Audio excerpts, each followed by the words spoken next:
Hey everyone, can I ask the live stream is now started?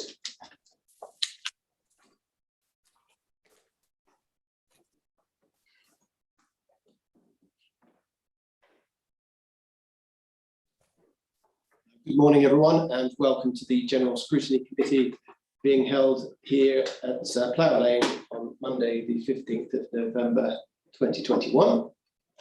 I'm Jonathan Lester, I'm the chairman of the meeting and I will be chairing today's meeting. Before I do, we go to the fire and emergency evacuation. For those present in the room, if the fire alarm sounds, please leave the building by the nearest exit and make your way to the fire assembly point in the car park. The agenda papers and other relevant information for this meeting are available for viewing on Herefordshire Council's website. Council is streaming this meeting live on the Herefordshire Council's YouTube channel and making a recording. To ensure that the recording quality is maintained, please speak clearly as possible and keep background noise to a minimum. Please ensure that mobile phones and other devices are turned to silent. Others are permitted to film and photograph and record the public meeting, provided that it does not disrupt the business of the meeting.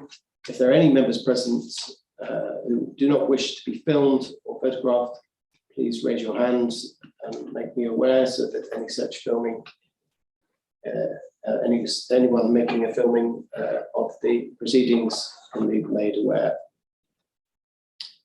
Only committee members present in the meeting room have the right to vote. Those people in attendance as virtual participants, can I request that you use the raised hands function within the system if they wish to contribute to the meeting.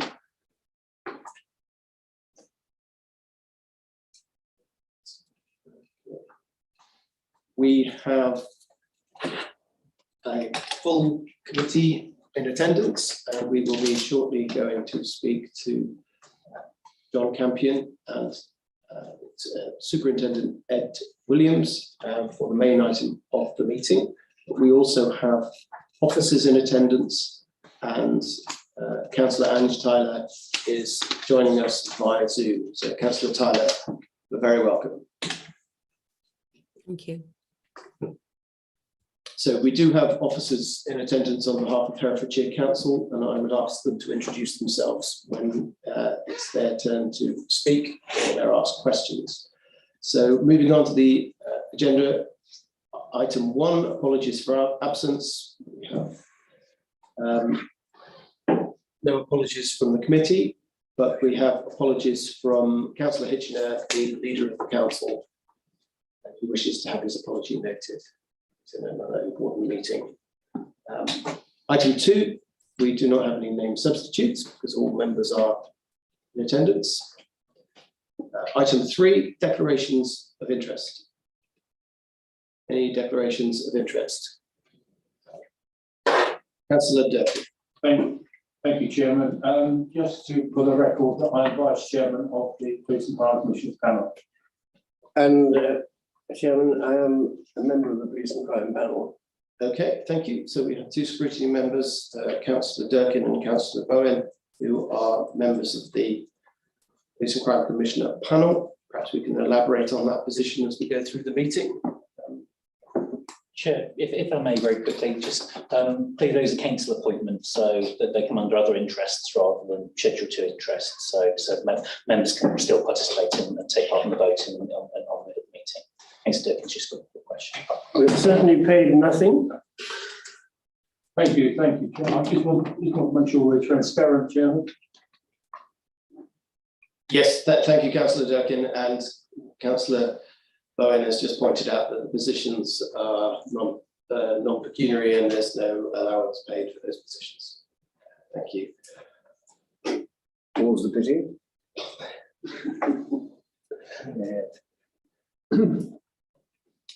Okay, thank you.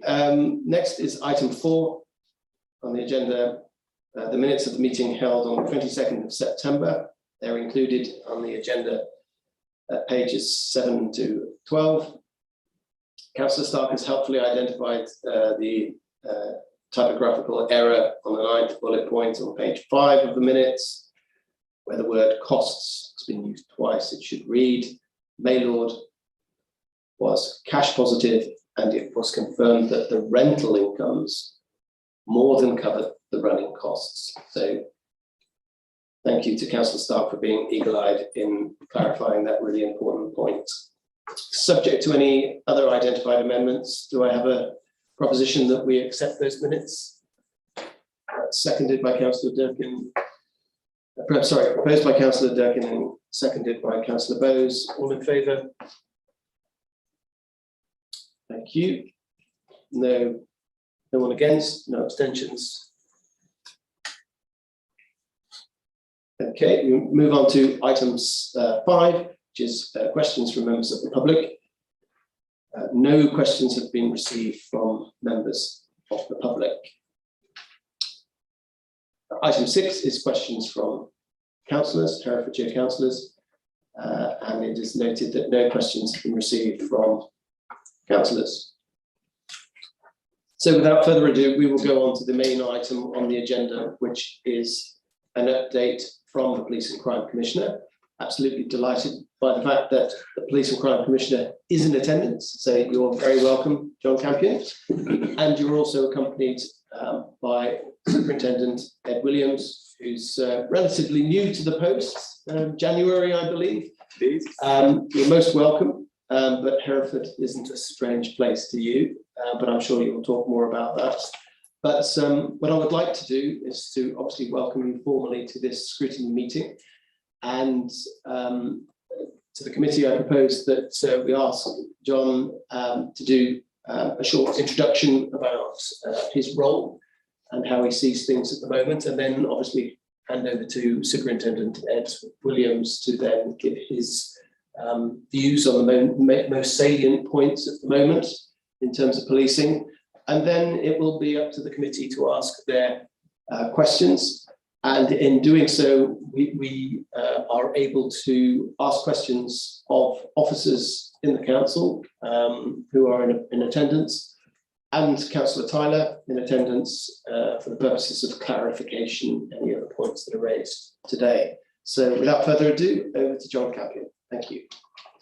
Thank you, Chairman, and good morning. It's very pleasant to be here, and I'm very grateful to Superintendent Williams for attending also as the policing commander for the county. With your indulgence, I was going to touch on, as you alluded to, the more strategic side, and then the superintendent was going to touch on some of the more operational, local, and we're happy to take, as you alluded, anywhere in the questions in terms of that you want to go, and we will divide them equally in terms of operational and my role as commissioner. So I, as Commissioner, act as the governance for West Mercia Police. So I'm obviously a non-operational role, but I am the public's voice in policing. I'm responsible for the resources, the £245 million that we spend on policing. I set the strategy through something called a police and crime plan. I appoint the chief constable and indeed remove them if so required. And I also hold them to account for the work that they do to the 900,000 electors across the 3 counties that make up West Mercia. I very briefly, Chairman, just wanted to touch on my police and crime plan, because it's very pertinent following the elections earlier this year, where I was re-elected and then required in law to set a police and crime plan that I then use as part of my work as Commissioner. And it will be going to the police and crime panel in the coming weeks for their final views before it is confirmed before the end of the year. In that police and crime plan, my Safer West Mercia plan, there are 4 strands. The first being victims and survivors first, ensuring that the needs of those that have been the victim of a crime have their needs understood, and indeed we are able to support them in their coping and recovering and ultimately thriving following whatever has happened. Too often there is a one-size-fits-all approach, and we don't recognise the differences of the individuals. And I'm always in awe of the compassion and care and public service that West Mercia police officers show to those victims that they attend and respond to. But our system has to be more nuanced than that amazing individual act of compassion. It has to be a system where that police officer is able to go off to the next job or go off shift, and there is that system that is able to support somebody to cope and recover. And as Commissioner, I have invested more and more in victim services. We're about 180% over what we spent when I got elected, but there is still more to do. We must make sure that the criminal justice outcome, whilst important, there is also the human recovery that we focus on if we're truly going to break that cycle of crime repeating itself, not only intergeneration, but also within those individual victims. The next is around a secure West Mercia. I know that I'm ACE, but I'm absolutely certain that they don't give council tax for policing for people like me. I probably don't even give my element of the policing council tax for policing for people like me. We give our policing precept for those police officers that keep us safe on our streets. And that's why it is ensuring that we are kept safe, we have the right system to respond in an emergency, that we have the right system that deploys the right resources in the right time. We have all the other parts of policing, whether it be economic crime, whether it be counter-terrorism police, whether it be taser-equipped police officers, whether it be armed police officers, regional organised crime police officers, all the things in policing that truly keep us safe. I have said to the Chief Constable that I will give her the resources and hold her to account for delivering it to a high standard. Largely here in West Mercia and the county of Herefordshire, that is the case, but we must never take it for granted. We are a low crime area. We must always ensure that we are keeping our citizenry safe and being there in times of emergency, and that is the centre of my secure priority. The next is around reform. I mentioned a few moments ago, even I don't give my council tax for people like me, I give it for policing. When I got elected in 2016, we only spent just over a third of the total budget on police officer pay and overtime. Now, I'm a simple chap, and I believe if it says policing over the door, then we should be spending the majority of our resources on the purpose to which it was intended. Now, we are quite a civilianised force, and I think that is our strength, but a third wasn't at a high enough level. As a result of the focus, we now have 400 more police officers when I got elected. Roughly half of those will have come from the national uplift, and roughly half of those will come from a focus of how we spend that resource. And as a result, over 50% now of the budget is spent on police officer pay and overtime. And I'm not a purist that it should be 100%, because it just shouldn't be. And I don't know what percentage it should be, but what I know is a third was too low, and 50%, I think there is still a bit more to give. And we have more police officers coming in the next financial year in any case, so it will change slightly. But the purpose of the priority is to ensure that the money that we spend on your behalf on a very important service is match fit, that we are able to invest and anticipate crime types, we are able to respond to technological changes, all the other parts of moving forward that you will see, Chairman, as a council, we see as an organisation. So us being focused on continuing to reform the resources that we have, whether it be our vehicles, our technology, our buildings, we must make sure that we are focusing it on the purpose to which it is intended, but also that we are match fit. We're never going to be the Google of policing. That's not us. But what we do need to be is a little less Amstrad of the 1980s and a little more fit for purpose by utilising that modern technology. And that is my focus around reform. Lastly, it is around reassurance. We live in a really safe part of the world. Just over the border in South Worcestershire, in Malvern, there are some of the safest wards in the country. I've been in a beautiful village in North Herefordshire this morning, where actually we're not talking about crime, we've been talking about some of those community issues, speeding in that particular sense. And that's typical of many parts of West Mercia. And we have got the most serious of crime, absolutely we have, but we do not have it in any volumes. And indeed, we live in a safe place. But there is no point in living in a safe place if we don't feel safe.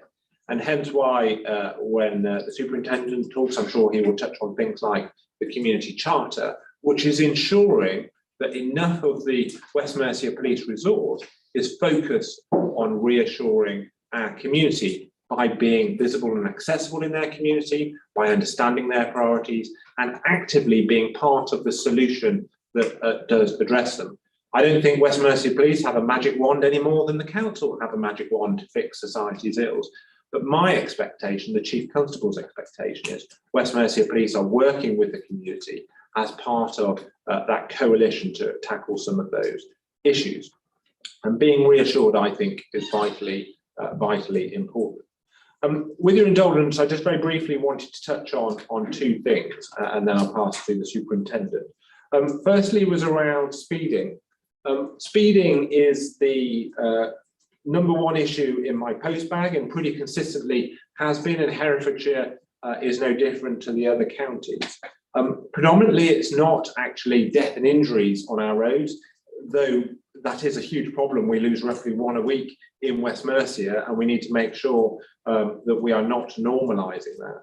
But it's often small antisocial speeding where we've got inappropriate speeds causing detriment to the communities that live there.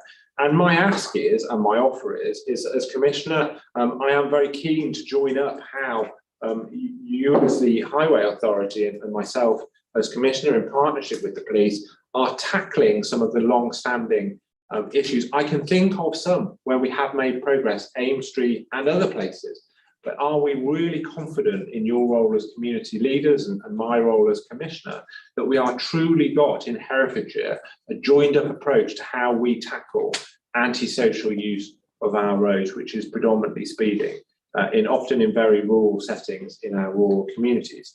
And the other was about fly tipping, not a statutory duty for us.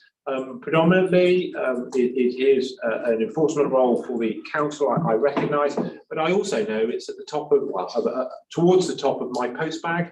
I recently announced a grant round around fly tipping, which was an offer to local authorities across West Mercia to bid in to look at prevention, target hardening, what additional enforcement can be brought in terms of augmenting existing activity. And I know there are a lot of pressures on public sector in terms of time and capacity, but I didn't get a bid from Herefordshire, which I was quite surprised about. And the reason for me mentioning it is the offer is still open. So we haven't said, that's the arbitrary date and that's the end of it. Because if there is some innovative work around fly tipping, especially around prevention, we are very keen to hear that. And I know, whilst it's not a primary duty, a statutory duty of West Mercia Police, we are keen that we play an appropriate part in supporting our communities in tackling something that is, we understand, on the rise. I think I've spoken for slightly longer than I intended, but happily pass over to the main act. Okay, good morning, everybody. As the BCC says, my name's Ed Williams, and I'm the superintendent for Herefordshire. I'll let you into a little secret. I think I've got the best job in West Mercia. I started my police career 19 years ago in Herefordshire. I grew up in Herefordshire and still live in Herefordshire. Upon being appointed as a superintendent for my home county in January of this year, I don't think I've ever had a more proud moment to lead the policing responsibility for Herefordshire. Hopefully, those of you in the room and those listening to this stream will be familiar with our local policing charter, something that we launched several months ago now and forms 6 main strands. Policing starts and ends in the neighbourhood, in our local community, and we at West Mercia and here in Herefordshire want to work with communities in partnership, side by side, tackling the issues that matter to our local residents, both communities, businesses and people that live and work here. I will touch very briefly on the 6 strands and then very happy to take any questions. But part of the Charter's work is to work with over 120 parish councils we've got in Herefordshire to agree a contact contract, and that's easy to say, which will agree with the relevant parish council how regular the contact will be with that local policing team. Importantly, what 3 priorities that parish council area would like their local policing team to work on, and then to agree a plan as to what is realistic and proportionate to what we can do about it.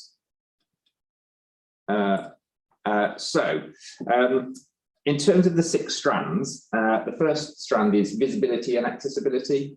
Never before has it been more important that the police are visible and accessible to our communities. And I mean that both physically in person, but also being present online. As we do more and more online, we need to be mindful that crime evolves. The online, as we do more and more online, and you can do pretty much anything with a mobile phone and an electronic device now. How can we protect the vulnerable that are online? Also recognising that there is a percentage of our communities that don't have access to online services, and therefore that visibility and accessibility piece has never been more important. Responding to our communities is the second strand. How we respond to reports of crime, but not only crime, but antisocial behaviour. We've touched on speeding very briefly, and I'm sure it'll come up later on during the meeting. But what does our response look like, both in terms of a police officer response, but also using our police community support officers and wider functions, such as the Safer Roads policing team. Prevention is the third strand. I think you would all agree that being able to prevent crime and preventing somebody experiencing becoming a victim of crime has got to be a priority, and has got to be a much better experience if we can design out, prevent crime from occurring, and recognising the sometimes awful and tragic impact that being a victim of crime can occur. Vulnerability is the fourth strand. Vulnerability is seen in many different forms, and we are encouraging our staff to look beyond the obvious, be curious, ask those questions when they're going into somebody's home. Let's not take things on face value. Let's ask those questions and really be satisfied that we are understanding the complex vulnerabilities that some of our residents and communities of Herefordshire are facing on a daily basis. The last 2 points, but equally important, are number 5, relationships. The relationships that we build with our community, with our partners, to ensure that we deliver excellent quality services across Herefordshire. And the 6th point is partnerships. I am absolutely adamant that we can only achieve the success that we want to and deliver a quality and effective service across Herefordshire by working in partnership with yourselves as elected members, but working in partnership with the community, understanding the needs of the community, listening to the community, and then responding to those concerns.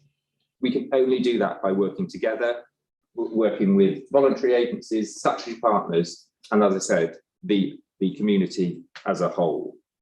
And whilst I've said I believe I've got the best job in West Mercia, it's not without its challenges.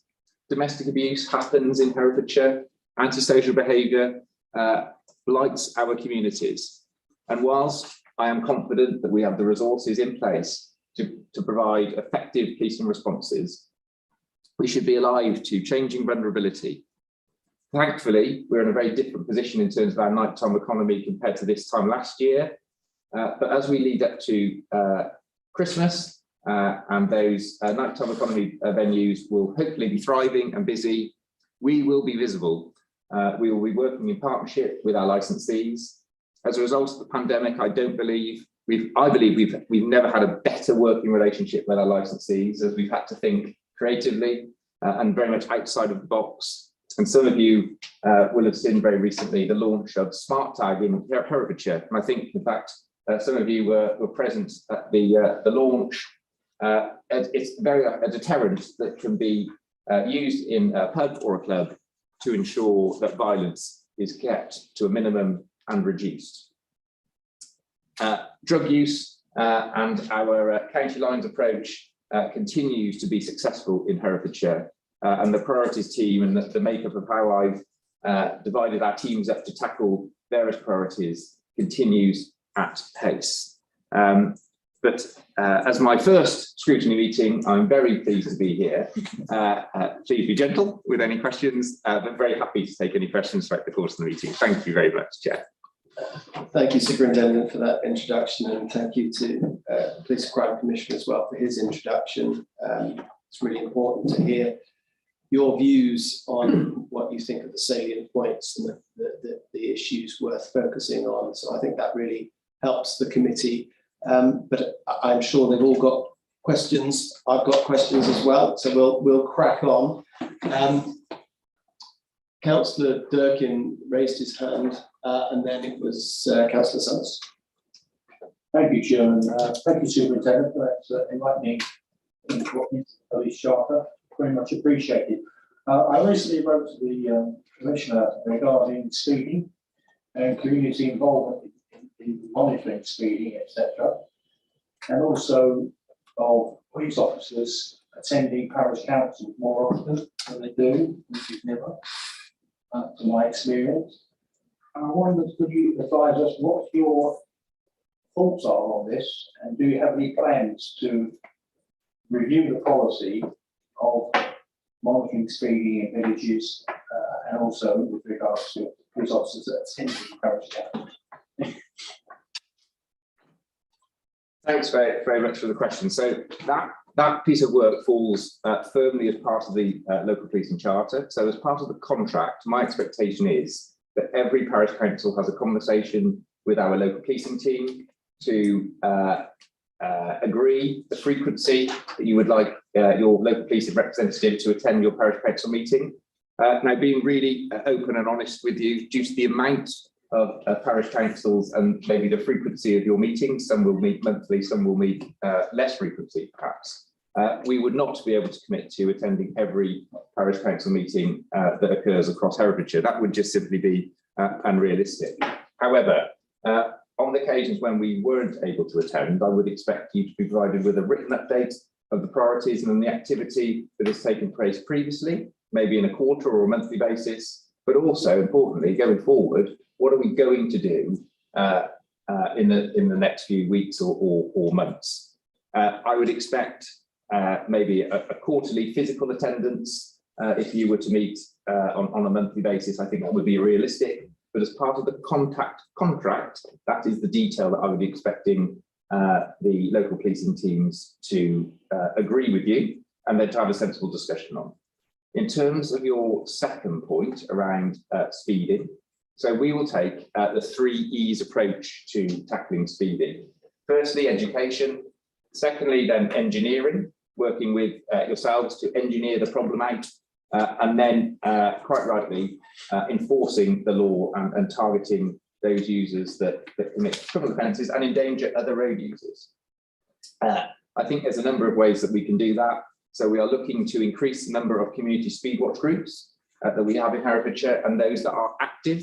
So some haven't got back out there since they paused for COVID for obvious reasons. But I do think now is the time to really promote community speed watch across Herefordshire in our communities. But that's only one step, of course. If I am a road user and I've been seen, and I've been, the community speed watch group have seen me twice and I've seen them, and I thought, well, I've got a letter, I'm going to carry on. Will that behaviour change? I don't think it will. But what we are looking to do and will do is that we will then put a police officer in that community speed watch group, so we will have the teeth to enforce the law. We've responded, I think, positively to concerns that were raised by Councillor Harrington last month around the use of Edgar Street and the city centre roads being used as a racetrack, for want of a better description. Now, clearly, there would be little value in the police trying to enforce speeding at 3 o'clock in the afternoon because the volume of traffic. So we were there at 7, 8 o'clock. We've been there on more than one occasion.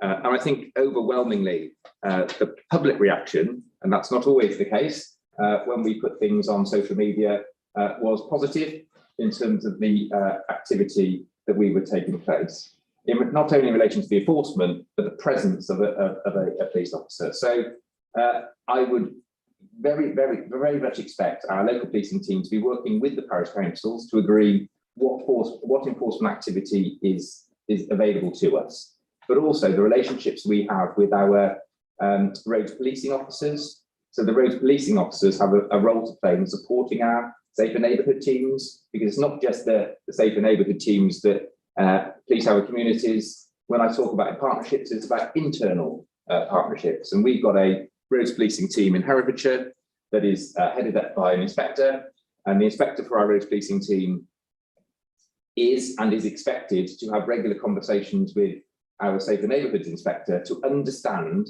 where we can get maximum value for our resources and to ensure that we've got that consistent coverage across Herefordshire. Can I just very briefly, sorry, Chairman? Absolutely. So every year I give a direct opportunity for every parish council in West Mercia to give their views around how the police are performing through something called a parish council survey. I've done it every year, and indeed we had one run in the summer this year, but we only get about a third of parish councils respond. And in that is the point that Councillor Durkee made, which is one I agree with, around visibility.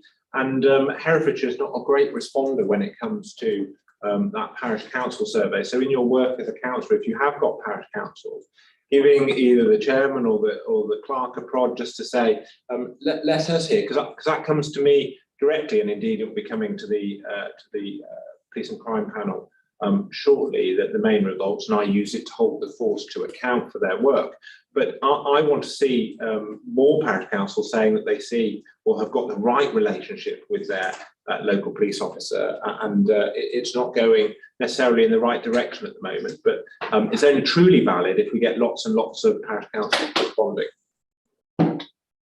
So there you are, you've heard it, a plea to all parish councils to make sure that they complete those surveys. Right, we have Councillor Summers next, and then Councillor Bowes.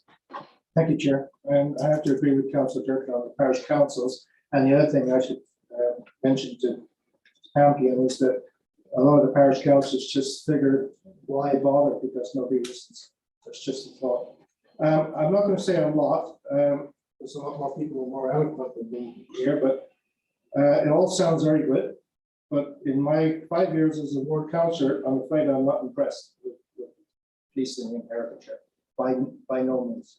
I hope with the charter and with Superintendent Williams that we'll see things improving, because it's been very transient in the past. The parish councils never know who to go to, because it's changed almost for a while. I thought it was a month. So we really need to get to grips with this, because as I say, I've been councillor now almost 6 years, and it's been very good, very good. I'd like to see some improvement. That's all I have to say, and I'm sure there'll be others that have lots to say. Thank you. Thank you, Chairman. If you don't mind me just commenting on some of the points, because Councillor Summers makes an interesting point to me. So I've been in local government as Commissioner for coming up to 20 years now, and I fundamentally have a problem with what you've just said in terms of nothing changes. Why bother? Because that's a terrible thing, I think, to say, because the only way to guarantee nothing will happen is through not saying.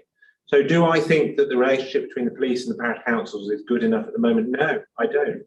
But I only think it will get better when we keep saying that and working to improve it. So I would hope that you, Councillor Summers, would be that positive bastion of it can be better back with your parish councils to say, please do keep responding, please do keep saying how you feel. And I do the parish survey, not because I'm bored, I do it because I want to hear directly, and it's me that reads it, it's me that uses it to hold people like the superintendent and the chief constable to account. And the other one I would just touch on around the lack of being impressed around policing in the county and in West Mercia. Well, we are at a good level of confidence. We are over around 80%, so 8 out of 10 people roughly having a high level of confidence in the actions of West Mercia Police. But what I want to see is that go up. I want to see it improve, and that's what the community charter is about, is working with them around those issues that they care about. And my commitment as Commissioner is we will work ever harder to hear what they are, and we will work ever harder at ensuring that we are responding to them. Okay, thank you. Councillor Burks. Thank you, Chair. Superintendent, I have some positive feedback for you. I'm the ward member for Belmont, and I have I think a very good relationship with the Safe and Neighbourhood team in Southside. They've been very good, always responded when I've asked for help. I would agree with both councillors, though, the parish council, that they don't turn up at meetings regularly, and sometimes even if we've invited them. So I think that is something that we need to work together on. But, you know, I had recent incidences at Belmont Lodge and involved the police, and they were very, very good and very quick off the mark. So that was positive. As part of this meeting, I've asked for feedback from several members of my group. So I do have lots of questions, but I'll just let everybody else have some as well. So one of my questions was from a councillor in the rural areas. Can you ask the police why they do not seem to have the powers or time to deal with cars blocking roads on school drop-off and pick-up times in rural locations? They don't seem to be able to deal with yellow line parking where lines were put in place in the first place because of the risk of accident. Okay, no, thank you. So my expectation is that my teams would deal with obstruction offences and the presence, when I talk about that visibility and accessibility piece, clearly a key time for us is on the school run, either dropping off or collecting children in the afternoon. In terms of double yellow line offences, my expectation is that we would work in partnership with the local authority and enforcement teams to deal with those offences. But anything in terms of an obstruction, whether it be obstruction of the highway or obstruction of an access point, my teams would have the relevant powers to take relevant action and enforce the law in relation to those offences. Thank you. Right, we've got quite a few questions to ask, but I note that I'm next on the list, so I'll ask my question and then go over. It's only fair, Chair. Well, first come, first served, and then we'll go to Councillor Stark after me. But one of the points that you make, Superintendent Williams, is the attendance of parish council meetings, and we've just been talking about this, so I'll raise the question there. I give my own attendance at parish councils a gold star because I've got the most. I've got 9 parish councils that I attend, and I think that is the most in the county, and I make every effort to attend. Sometimes they clash, so I have to go from one to the other, but it's been helpful with Zoom, but now we're back to business, so it does mean going backwards and forwards. And at my last parish council meeting, the CSO was there and gave me the sign up to the newsletter, and so she didn't tell me to say that, but there's a good example of where she's engaging in the community and wanting to feed back. But my point is, I have to go to all my parish councils because that's the best way of communicating with them. But I don't expect the police to go to every parish council meeting because there's just too many parish councils. Now I see the value of parish councils because when I was in the cabinet of the former administration, I introduced the idea of having a parish summit, parish council summit, where all the parish councils linked arms and joined with Herefordshire Council to raise issues. So they, for me, are an extremely important organisation to liaise with. But as I say, it's practically impossible to attend every one. So my advice would be, or my suggestion would be, twofold. Rather than promise to attend every one, just attend the ones where you're needed. And I think that's a better way of dealing with the charter. And the second thing is, there is this liaison with parish councils, which I welcome, because I champion parish councils and I think they play an important role. But there's nothing explicit here about liaising with the ward member. who is the conduit a lot of the time for the parish councils. They aren't the representative of the councils, and it's not that the police should go through the ward member rather than the parish council. But I think that the ward member, because they play such a key role in the community, can be a useful conduit for engaging with the parish council. So that if there is this up-to-date liaison between a ward member and the police, if that CSO can't make the meeting for whatever reason, they know that the ward member's going to attend. So is there some message that they can pass on through them, specifically, especially if it's an issue that's hot on the agenda and the police's involvement or point of view is required. So what I would suggest is that, we accept we can't meet every meeting, and it's better to set those expectations right than fail them. But I think that where it is a key issue, police attendance is really important. And then secondly, are we doing enough is the police doing enough to benefit from the relationship that ward members play with the liaison of parish council? So I leave those thoughts for you.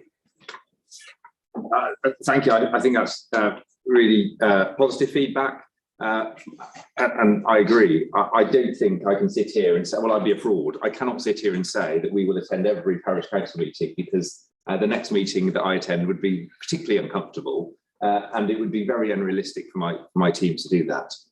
For me, when we talk about the contact contract, that's the level of detail that I would expect my teams to have those conversations. So, for example, there are some parish councils across Herefordshire that have decided not to give us 3 priorities. Now, that might be as a positive that there aren't the issues that they wish that their local policing team to focus on. I don't know. Or it may be that they think, well, I don't want to water 2 down. I really want the 100% of the focus on whatever the issue it is. But we talked about relationship, I talked about relationships at the start of being part of the charter. And for me, that is how we understand those local issues, the relationships with the ward member, the relationship with the parish councils, and the relationships with those key stakeholders in peacetime, as opposed to meeting somebody when they are reacting to being a victim of crime. So absolutely, I absolutely take your feedback. You very helpfully reminded me of our Neighbourhood Matters plea, really. So hopefully you're all signed up in this room as avid subscribers to Neighbourhood Matters. Neighbourhood Matters is the replacement service for our community messaging service, which was switched off probably over 12 months ago. But it is much better than our community messaging service. To date, we have over 1,400 people signed up across Herefordshire. I think we can do so much better. The system is only as good as those members of the public signed up to it. And it's not only a messaging service for the police to send out key messages to the public, it's an opportunity for the public to ask questions and speak to their local policing team. I think we can easily get 10,000 people signed up across Herefordshire, but we can only do that with your help. It's a free service. You won't be receiving any spam email as a result of it. All you require is your name, an email address, and then listing what you are interested in. So yes, we've got 1,400 people signed up. That's a great start, but we can do so much more. So I would encourage any of you listening to this to go onto the website. If you just Google or search online Neighbourhood Matters West Mercia, it's the first result that comes up, and it's literally takes less than 5 minutes to sign up. So thank you very much, Chair, for the nudge. Thank you. Okay, thank you. Councillor Stark. I'm already signed up to it, thanks to it is a very useful service. I do agree there is some individual responsibility that we have to take in terms of responding to you when you do offer these services. I'm certainly happy to do that. I have 3 questions, one for John and 2 for you, Ed. Okay. The first one for John, I mentioned earlier, John, before the meeting started, that I was trying to get some statistics around the changes in police numbers Now, obviously, this so-called increase in police numbers seems welcomed, but when I looked at the website, it only took us back to our levels in 2012. We've got to remember, we've gone through massive cuts in the police forces in this country. And while it's useful to have those numbers being replaced, we are only getting back to a position that we were 9 years ago. And I do understand the pressures on you because of that. And that is often one of the conversations I have with the Safer and Neighbourhood team, is that they just simply don't have enough resources. So my question for you, John, is in allocating those welcome extra numbers that you're getting, what criteria are you going to use for allocating them? And what would that mean for Ross in particular? That's my first question. Thank you, Chairman. So I don't talk about police numbers as the solution to the county's problems or West Mercia's problems, because I think we'd often, I think if you went to a member of the public and said how many police officers does West Mercia have, I think you get a flailingly different view from a group of people. Very few would likely to be accurate. My test is a bit I came back to earlier around perceptions. If the parish council doesn't feel they've got a good service from their local policing, then they're not going to have confidence in them, are they? Less likely to think that they're going to be there in an emergency. They don't feel safe. They're seeing crime on their streets. That, you know, they're all those kind of measures. But at the end of the day, West Mercia Police is a people organisation. It doesn't make widgets in a factory with a machine. Policing is done by human beings. And to answer the question around numbers, the high point for us was about 2009, when we went to roughly around the 2,500 police officer mark. Ironically, I was on the old police authority in the old days, from 05 to 2010, where we took the force from 2,000 and we were headed to 2,400 was our aspiration. And indeed, then we went just a little bit further. And then we saw that decline from 2009 that I then was part of changing in 2016. Police officers, though, deal with, compared to 2009, a very different focus from them. And if we survey the same people who asked around how many police officers we've got, if we asked them what their biggest threat was to them, I think we'd also get a wildly different group of opinions, because you are more likely to be the victim of crime online now than you are in person. You are more likely to be defrauded than you are physically assaulted, etc., etc. So what we need those police officers doing has also changed enormously. And Ed is excellent, as I'm sure, but when he shouldn't look surprised when I say that, but when he did his training, I can't imagine there was much about cybercrime in his training, etc., etc. And we need to make sure that the resources are match fit. So yes, I agree with you. We do need bodies to do policing because that's the nature of it. We shouldn't get ourselves too hung up on just police officer numbers, because as Commissioner, I also want to make sure we're rapidly expanding our online cyber presence. We're rapidly expanding our regional organised crime unit, where we are tackling that regional and international criminality, because policing and the threats against us have changed, and just arbitrary police numbers are not the whole solution. They were part of it, and you're right about that, but they're no longer all of it, because our villages don't have a police house with a named police officer who lives in that community anymore. We are a mobile organisation. We are more online than we ever were, and I want to make sure we're match fit for that. And then whatever comes next, because if that changed in Ed's 20 years, what the heck's it going to look like in the next 20 years? And I want the confidence we're more likely to be able to deal with it. Yes, my next two questions really follow from that. That was a strategic question. And it's for Ed. You talk about visibility and accessibility in the charter. And I'm all for that. But my residents want to see police, people on the ground. I mean, there's no doubt they feel safer when they see it. And it's not just about the big crime that goes on, it's about the level of petty crime that often upsets them. We've had fire setting. It's a thing around litter, it's a thing around all the sort of antisocial behaviour that happens in a particular town or whatever. And when you talk about visibility and accessibility, I just wonder what that really means. Does it mean still having police stations, for example, across the county, rather than just going to a completely mobile force? But you go to a completely mobile force, how are you going to manage where they should be at any one time in terms of visibility?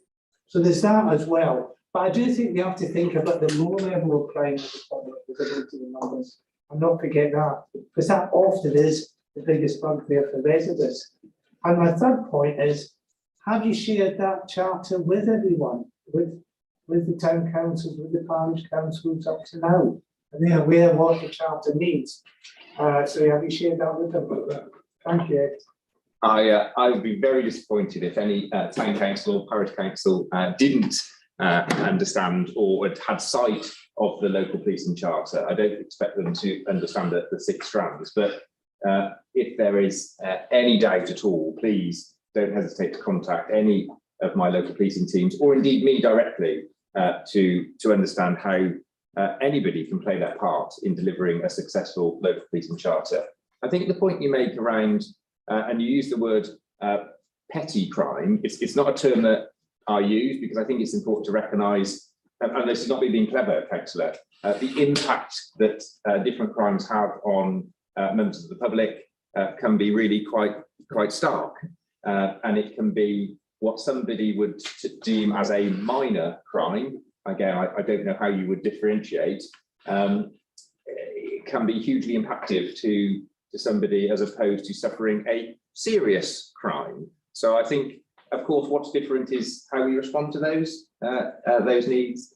In terms of, I think you said Ross and Y was your area. So to really help with that visibility piece, we've launched Operation Jetwing for Herefordshire. That's got nothing to do with fighter jets or aeroplanes at all, but it is days of high intensity activity in different locations across Herefordshire.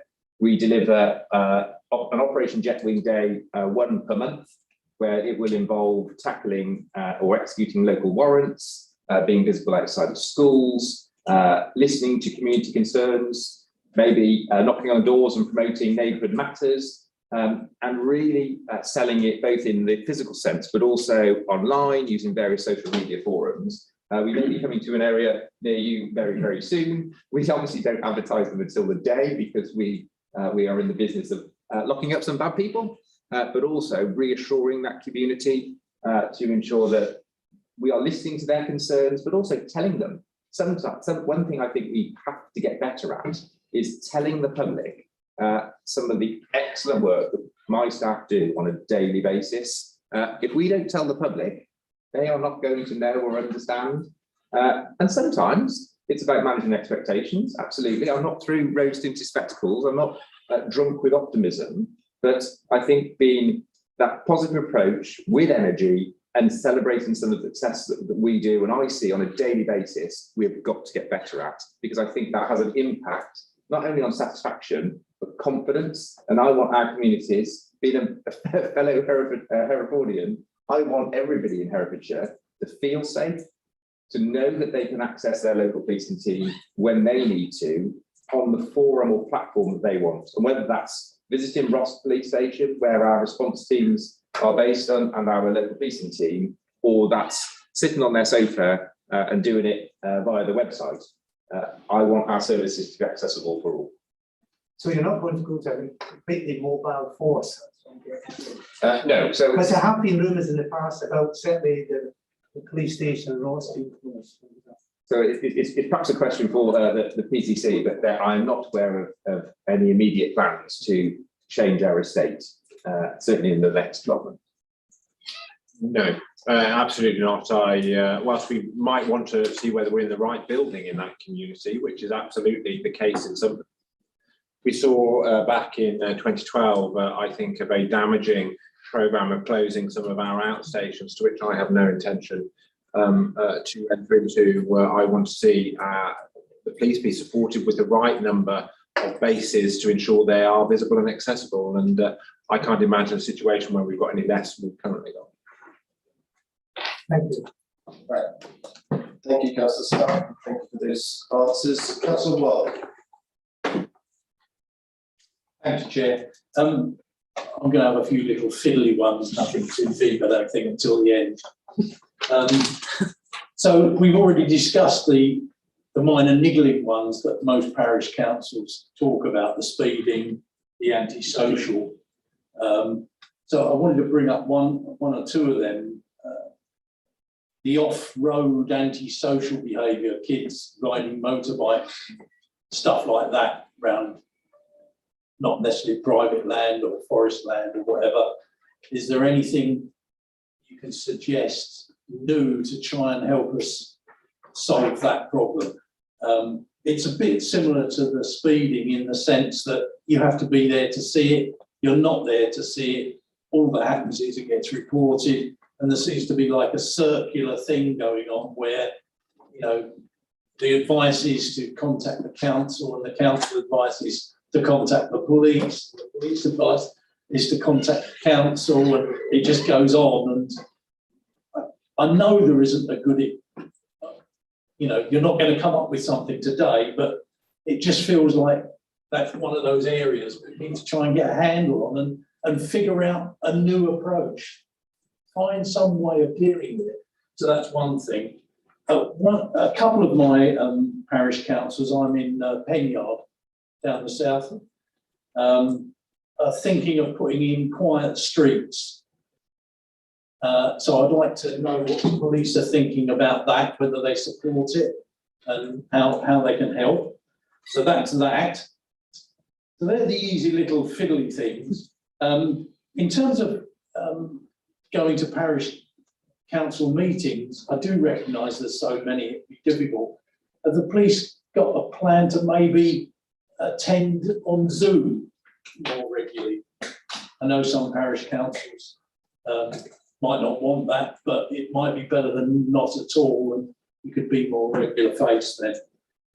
Then my bigger one, I'm not sure it's a police concern, but I think it does tie in. Is there an emerging plan to look at how we cope with the climate and ecological emergency as it develops over the next 30 years? Everyone seems to think it's way in the future, but it's fast approaching us. Obviously, the biggest problem for the police, I think, is that they have to police protests. What's the police view of the climate and ecological emergency? Are they planning anything? Plus, what's their view? How do they square, you know, what might be views of, oh yes, it is a problem coming up, with dealing with people gluing themselves to roads and stuff like that? How do we cope with that? And I do think that as the climate and ecological emergency develops, there's going to be more and more crimes associated with it. I'm not sure what they are now, but I think crime always comes with opportunity, doesn't it? So there's going to be massive. I don't think people are going to be stealing solar panels off roofs. They might do, but there must be something that some clever criminal is going to think I can do. So they're my questions. Thanks. If I could just pick up some of the strategic bits and Ed act as sweeper.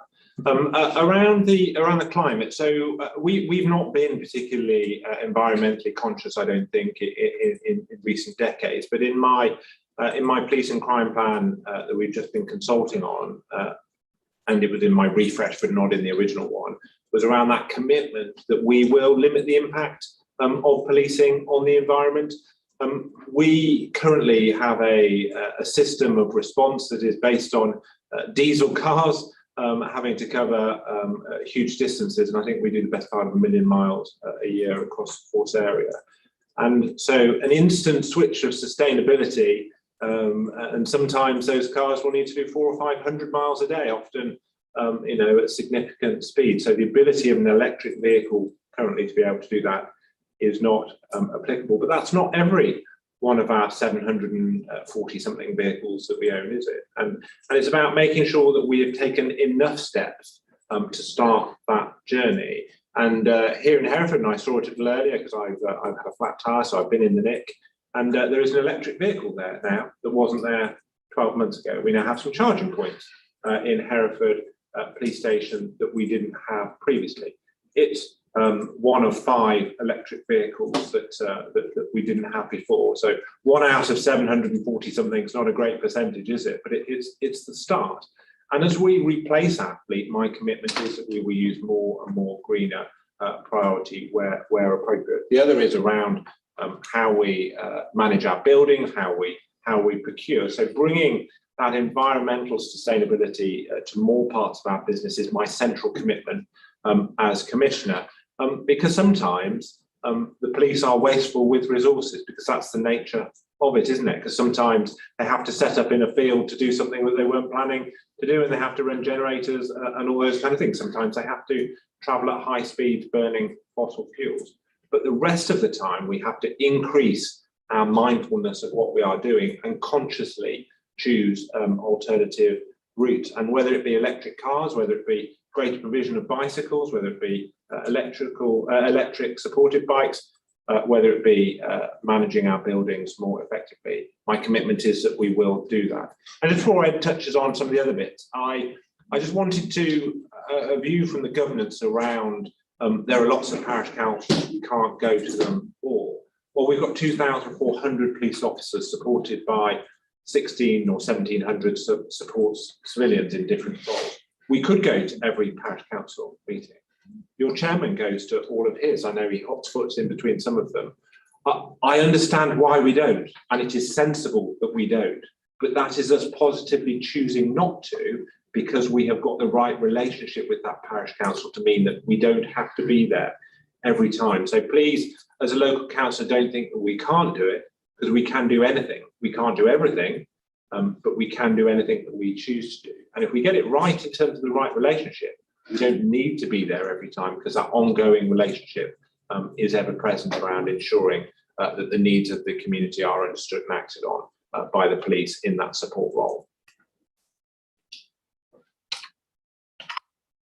Thank you, and I'll pick up some of the other points you make. So I'll take them in reverse order. So you talked about the possibility of using Zoom at parish council meetings. Absolutely. I think we've got to be more creative. I think having attended 2 parish council summits now on Zoom, figures or attendees were in the 60 to 80 mark.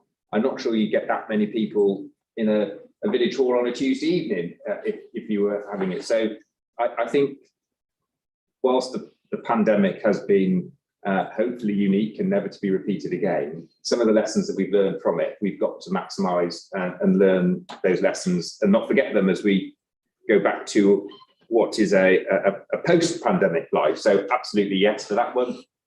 In terms of quiet streets, can I just check my understanding of a quiet street? So it would be measures put in place to stop vehicles travelling down at various different times. Is that quite right? Or? No, I think the idea is that the concept is not to limit the vehicles necessarily, but to educate the drivers, I guess, that those streets are shared with walkers, cyclists, horse riders, etc., and so that everyone treats the other users with more respect. Thank you for that point of confirmation. So I think that comes down to the part of the 3Es approach I talked about when we tackle speeding and road safety issues. So part of the education engineering piece, working on our road safety team and the community, if it's right for the community, it's right for us to consider it. Clearly, it's not going to work in every road or area, and there would be some counter views that we would have to consider. But based on the evidence base that we would be able to look at and the number of issues and the concerns that we would be faced with, I think it would be on an individual case-by-case basis to either support it or not. And that's not a sitting on the fence approach. I can't sit here and say, yes, we want them all in Herefordshire. Clearly, that's not applicable, but there may be some occasions where they're absolutely the right thing to do. And then in terms of antisocial behaviour driving, so we saw probably one of the most high-profile social media posts in the last 6 months in Herefordshire when we seized an electric scooter that are illegal to use on the road because they require the insurance and they require all of the relevant sign-off, which cannot be achieved unless you're in a designated trial zone, which we are not. So it is a subject that features probably the top third of our SNT inboxes. And yes, whilst we can't be at every location to capture and take that positive action there and then, it is based on information intelligence. That's what we work on in the police. So I'd encourage members of the public, if they are able and safe to do so, to capture it maybe on a smartphone and to share that footage with their Safer Neighbourhood team, because then the Safer Neighbourhood team can follow that at maybe a later date if they can't be there at that time. Because again, it would be unrealistic for me to suggest that they are going to attend every report of antisocial behaviour driving on an off-road facility. So I'd encourage them to share that information, whether it be via Neighbourhood Matters or via the website, to us to understand the issue, for us to put in place a relevant problem-solving plan with our problem-solving team, and then work with the community to identify those would-be offenders and to take the relevant enforcement action. Thank you. Right. We have Councillor Bowes, Councillor Durkin and Councillor Rowan who want to ask questions. But I note that Councillor Tyler, while we're talking about Zoom, Councillor Tyler is attending via Zoom and has her hand up, so would like to ask a question. And just to remind all present and for those viewers at home that Councillor Tyler is the Cabinet member who has responsibility for community safety. So Councillor Tyler, welcome, and please ask your question. Thank you, Chair. Yes, going back to what Superintendent Ed Williams was saying regarding the three options in reducing speed, as a person that's quite passionate about road safety around Herefordshire at this present time, my community is working really hard with the Safer Neighbourhood teams in tackling speeding. We've got evidence for speed in our areas, but however, the council resources with the road safety team is really stretched, and we are finding it difficult to be able to have that capacity and resource to change the speed and the problems in our city and market town. So it's something that we seriously need to address in the council at this present time, but it's having the capacity from the police inside, especially the community speed watching team. There is a significant number of active members in communities wanting to do this, but the police team haven't got that resource to come out and support the community. So there is a bit of a battle here between the council and the police in providing that efficient service. So I do ask Superintendent Ed Williams if we can look at this and provide more resource around the Community Safety Watch team, if that's possible. So yeah, thanks, Councillor Tyler. It's a conversation we talk about on a fairly regular basis, and I recognise your passion for it, and some of the work that you do on behalf of the communities is really second to none, I think, in terms of the activity that you've driven, certainly since my time being in Herefordshire. In terms of the what's required for a community speed watch team, so Ian Connolly does a great job as part of that team to understand if the community speed watch team is effective, because it's not going to be effective in every area, whether it be high speed road or whether it be just not a productive location. I do think we need to understand those groups that are perhaps wanting to move away from it. So we might have a waiting list, but is it an active waiting list? And therefore we can really then determine what resource we need to put into it to ensure that they get the appropriate training, the appropriate support, but then also to work alongside our local policing teams to really show the teeth of enforcement, to really target those repeat offenders, and to ensure that the police are doing what I think the public want us to do and enforce and uphold the law. Thank you. Yeah. Can I just come back? Sorry, Yes, Chair. absolutely, Councillor Tyler. Yeah, thank you. I do understand all that, Ed, and thank you for that. But I think it's also the issue for council as well in terms of our road safety teams in that capacity of delivering the change that the communities want to see.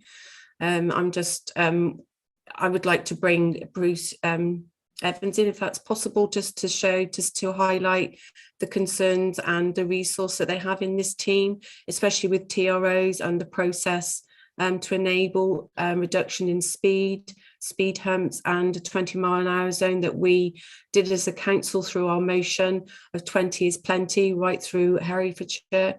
We're still struggling to implement that. But I just think I'm just wondering whether Bruce would like to highlight the issues that surrounding the team. Bruce Evans, would you like to make some comments? Bruce Evans, Engineering Manager for Herefordshire Council. Through BBLP, our service provider, we do have a backlog of TROs. We're working through those and addressing those concerns.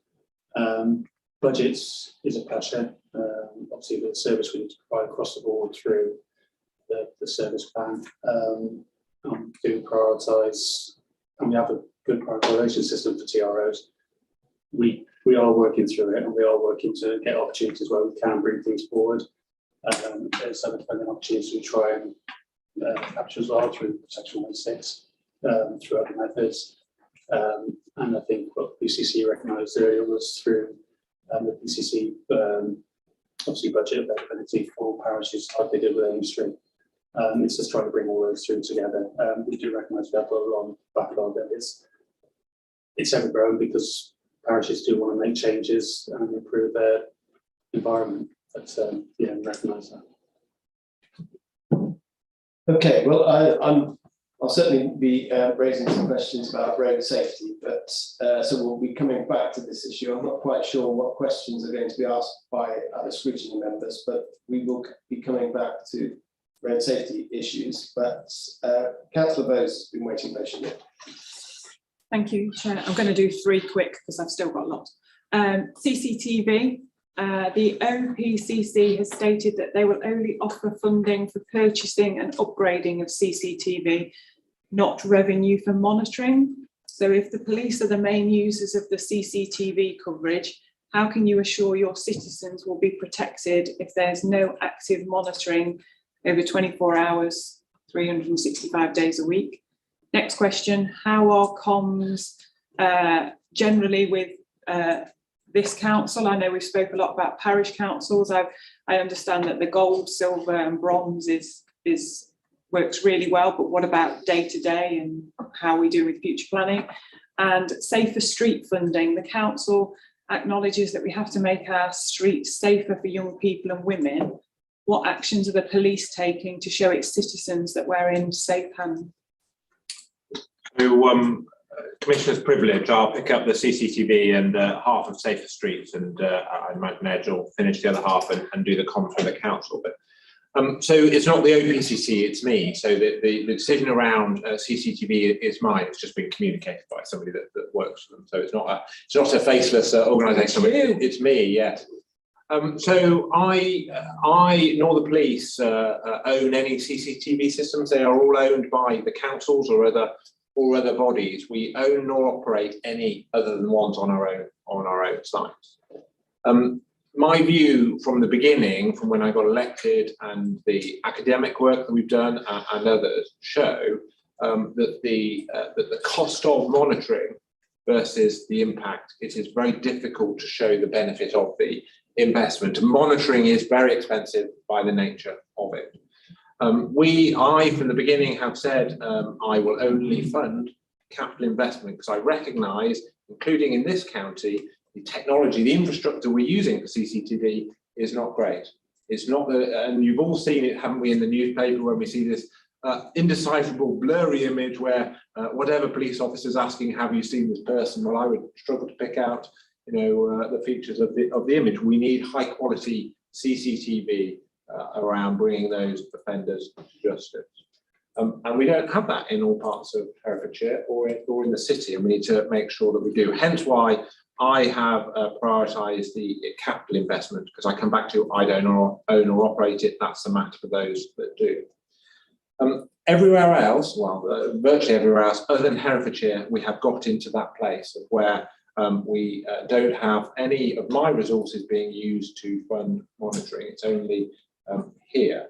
And I recognise a historic position, so therefore I have given many notices of the fact that it needs to come to an end, and the date that we've come to has been trialled over many years. What we have done in balance is also highlighted that there are other schemes elsewhere in West Mercia where there is a volunteer-led monitoring of the system, of that community system, including in Oswestry where it's 100% volunteer-led, in Telford where it's partially volunteer-led, and that enables the monitoring of it to happen at key times that is useful to happen. Because I don't say any monitoring isn't worthwhile, that's not what I'm saying. But the current high cost of high volume monitoring isn't. I am always up for a conversation about what is pertinent locally, but I have to break the link between successive amounts of funding being used for monitoring when we should be using it for infrastructure. And so that is where we are with CCTV at the moment. The other one I just wanted to touch on was Safer Streets. We've been incredibly successful in West Mercia around Safer Streets funding, and the last round we've been successful here to where we had a really innovative bid, and it's we can't let Ed take the credit, and I'm sure he wouldn't, because the partnership element of that was really strong within it, to which the council should also be proud of. My vision, though, isn't just about the pots of Safer Streets money that we get to bid for, which we have been successful around. It's actually what do we do after? So in Telford, for example, there's a partnership between myself and the council where I put in £500,000, the council puts in £1 million, and actually we have a version of Safer Streets being rolled out into other communities. That offer is to here in Herefordshire too. If there's something that we need to do in Ross or in Leominster or whatever it is, then let's work out what our version of that follows. I am always into investing in projects that help break the cycle and indeed see less people victimised. So we don't have to just be reliant on when the government waves the latest funding round. We will always go for that, of course we will, but we can do stuff out of that, and I have shown I am willing to do so, but I need a proactive partner to dance with to make it happen. And just to touch on that, then, so the Safer Street funding is something that I am very proud of. I think it was an incredible achievement for Herefordshire to be successful in to receive a bid for over £500,000 worth of funding. Now, there are some challenges because that funding has got to be spent by the 31st of March 2022, but it will mean an additional 40 CCTV cameras for Hereford in the parts that the public have told us they don't feel safe. So those darker places. It will mean an increased coverage of street lighting, and it will involve working with our partners such as Venture, providing an extension of the street pastor service, but not limited to city centres, to really outline a commitment to reducing violence against women and girls, but not limited to women and girls, of course, everybody in Herefordshire. I cannot think of a budget or a time where we would have been successful in making such a difference to the CCTV coverage that will help in prevention and detection of crime, and such a huge uplift in terms of street lighting, resources, in terms of working with a whole host of partners to quite rightly reduce anybody's feeling, but certainly women and girls, of safety in terms of when they are out and about. As a father of 4 girls myself, it saddens me that we have sections of the community that are making choices because out of fear of being a victim of crime. This is not about asking victims to change their behaviour. This is about targeting perpetrators that think committing crime and violent and despicable acts is acceptable. It is not acceptable here. It is not acceptable ever. I couldn't be more clearer on that position. Now, in terms of comms with the local authority, that's an interesting one. I'm not one for generating meetings for the meeting's sake. I do think communication with the new chief exec has been really positive since he's come in. I do think there's an opportunity for us, and I include myself in this, whether at the right forum, at the scrutiny meetings, but maybe more frequently than that, to come together to ask some questions, for you to ask me questions, and me to provide hopefully some answers, some reassurance, but also to get together on some of the real detail that we can work through, because quite often by having a conversation and by understanding different people's views, we can quite often cut through some of those issues before they become significant issues. So I would welcome the forum, if there's already one in existence, for perhaps me to invite myself to and come along to really provide that partnership working. Because I said at the start, we can't do this on our own. We've got to do that alongside you for our communities, side by side. So very happy to take that away and come back to me with the right forum for you. Can I touch just very briefly on that? Ed is your local policing commander and is the chief in charge of policing in the county, and what he needs from the SOE organisation he will go and get. But I wrote, as we have done every couple of years, and said that the Chief Constable and I will be willing to come and talk to full council. We do it in other areas. We haven't done here. We've had a new Chief Constable. In the more formal setting in a council meeting, to be able to hear very briefly from us and then quickly move to questions or points for the whole council, we found in other areas really useful, and that offer still stands, and it is perhaps even more relevant with Pippa Mills being 55 days new imposed. So if that, and I know you would want it at something like your budget setting or other bits and pieces, I recognise that, but if it is useful to members, that offer still stands. Chair, could I just ask one question with your indulgence, just relating to the point that Ed made?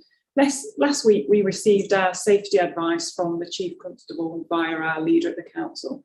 The advice appeared to be aimed at MPs, and I'm aware of an incident where the Herefordshire Council was harassed by a citizen who wasn't a resident of Herefordshire for more than a year, which caused her incredible distress and fear.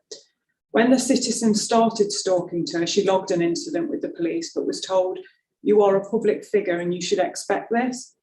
They could offer no help except to log an incident and give her a crime number. So Herefordshire Council's legal team actually helped and invoked an unreasonable behaviour policy. But I'm just wondering, do you think West Mercia Police provided a reasonable response to this? And, is that the response where councillors and we're in the public domain so expect to be stalked and harassed? I obviously don't know the ins and outs and the specifics of that individual case, but the last time I checked, just because you are an elected member makes you fair game for becoming a victim of crime. It certainly is not. So whilst I'm aware of the guidance that's come out centrally from our special branch teams, if any elected member has any concerns for their safety or just wants that contact with, I'm not quite sure, I've got a bit of an uneasy feeling, to describe it in a way, I'd encourage you to make contact with your local policing team at the first and foremost. But also then, if you're still not satisfied, please contact me. I am more than happy to have a conversation and to look into those concerns. Thankfully, those occasions remain few and far between, but when they do occur, it's important that we get our response right. Thank you. Okay, thank you. And obviously, the point of this meeting is to formulate our recommendations. So perhaps we've got one recommendation, which would be to ask the executive to consider inviting the Police and Crime Commissioner to the next available appropriate full council meeting. And the chief. And of course, the chief superintendent. Chief Constable. Chief Constable. Okay, so I think that would be a good recommendation that we should put forward. And then maybe there is some recommendation, councillors, about how members are made aware of what to do in terms of the circumstances that you described, so that it's crystal clear that members don't have to be victims of crime and it be swept under the carpet but addressed. And I think also, Chair, earlier in the meeting, there was fly tipping, and there was a bid there, and I think John Campion asked they hadn't had anything from Herefordshire, so I think that's also a recommendation to ask the administration to look at that as well. Absolutely. So we've got 3 recommendations to be working with, but we've got Councillor Durkin, Councillor Bowen, and then Councillor Summers. Thank you, Chairman. Sorry, it's your turn again, I'm afraid. I've got extra questions for John, but as a Herefordshire boy born and bred, and boy, as they say, we've heard a lot today about safer streets and how we're looking at CCTV, etc. But I've got 2 questions in one here. One is, how are you proposing to deal with rural crime? Do you have any initiative going forward? And what are your 3 priorities for dealing with crime in Herefordshire? Okay, so in terms of rural crime, so we have recently grown our problem-solving hub, which is headed up by an inspector, but hopefully you'll have heard of our business and rural crime officers that I think do an excellent job and is reflected in our burglary satisfaction figures of just shy of 90% satisfied.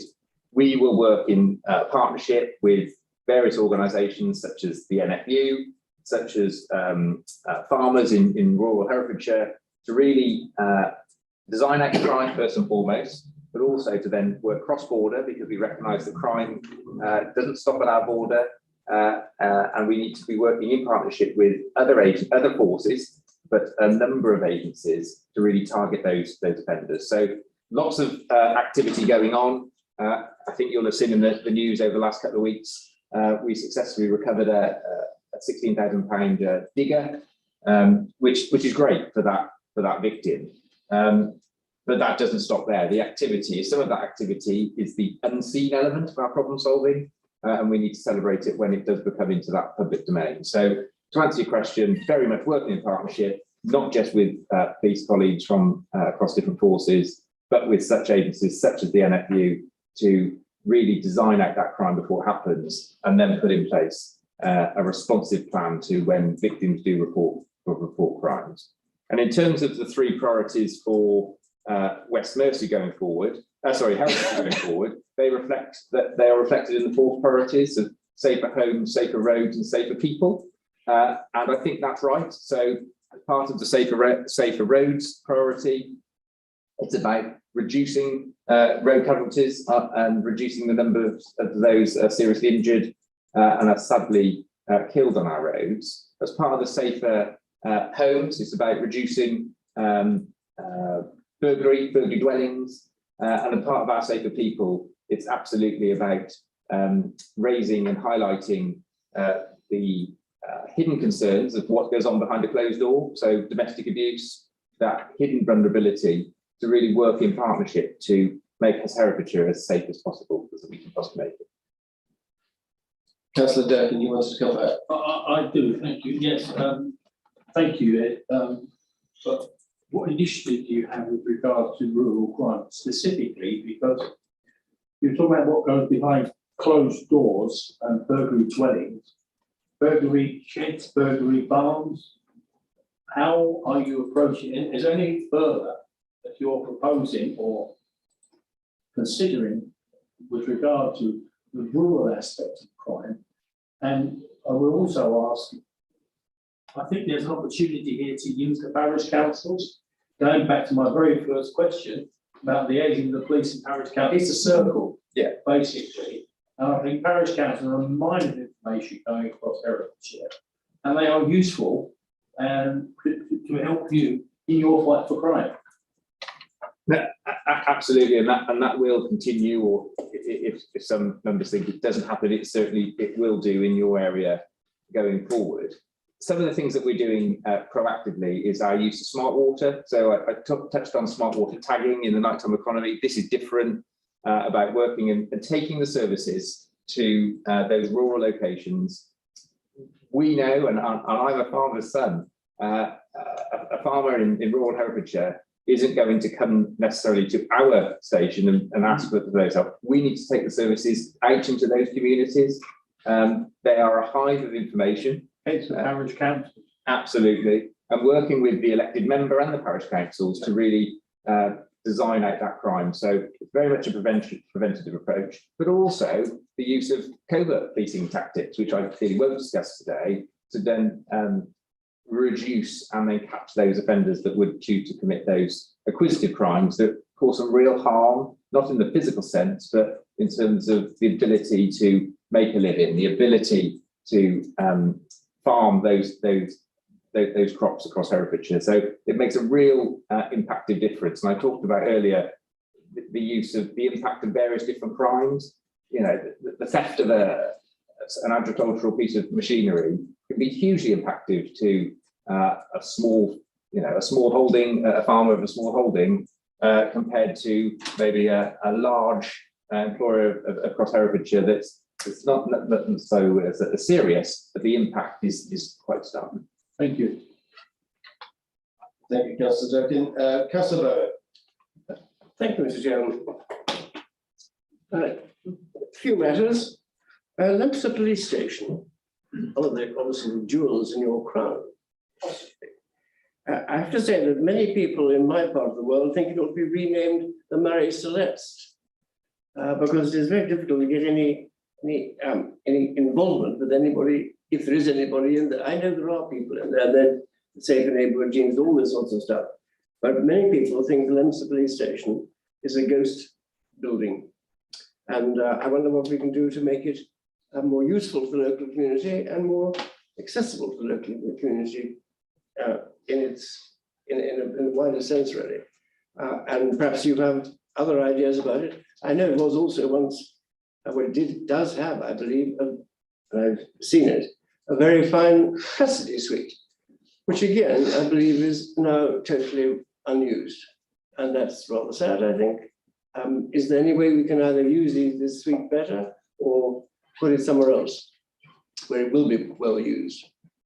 I've also had, I still get comments from farmers in particular about the terribly slow speed of response to some of their farm thefts and incidents.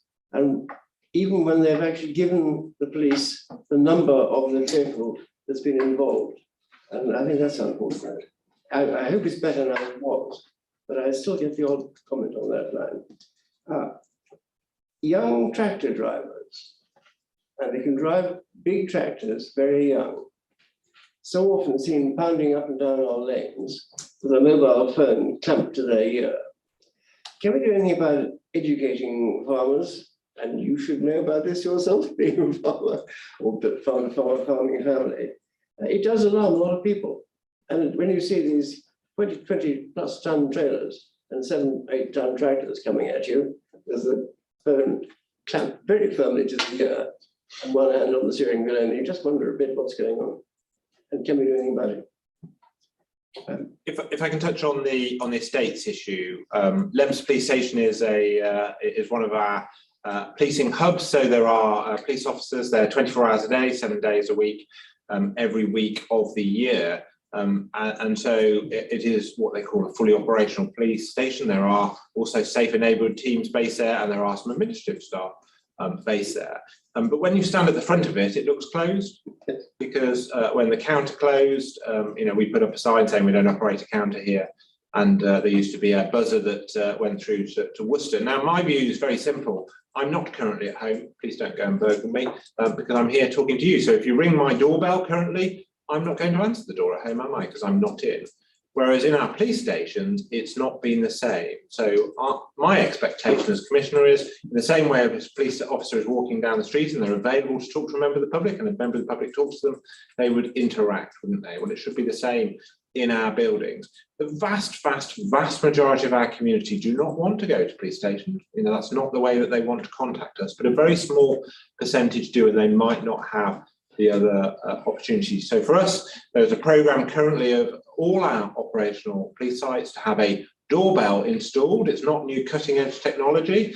It's a button, a bit of wire and a bell. And so if there is a police officer in, then or a police SO in, and they're available to deal with a member of the public should just be able to ring the doorbell at the front of the building. We also want to see a greater presence within our communities, hence why we use things like the mobile police van that is able to set up and act. It's sometimes called an engagement van or a mobile police station, but either way sets up an instant presence in more of our community, because accessibility isn't just about turning up at the nick, it also needs to be about being available in our community, because not every community has a police station. Custody is very unlikely, Sebastian, in terms of custody being reinstated or moving. We have used it in the past in terms of when Hereford main custody has been unavailable, we have brought it back into use.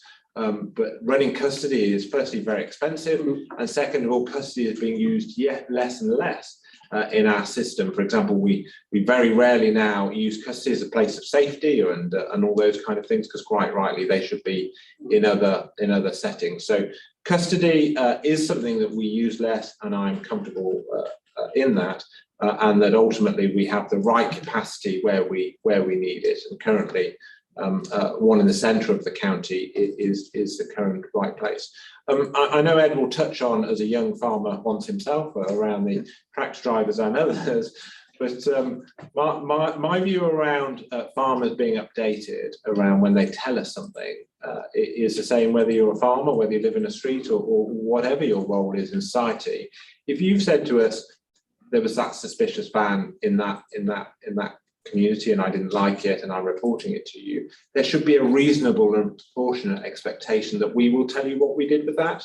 Now that's where neighbourhood matters for me comes in, and more and more you are seeing the local safe neighbourhood teams broadcasting back out what they've done with the information they've been told, because I think it was Councillor Summers earlier saying, well, they've lost faith in why should they report because nothing happens. Well, neighbourhood matters enables us to do that in reverse, to say actually there was a white van that was in that lane and we didn't like it, and actually this is what we did as a result, and actually they were caught with X, Y or Z. Now we might not be able to tell you all the details, and I don't think you want all the details, but that reassurance that something has happened as a result is our aspiration to do more about.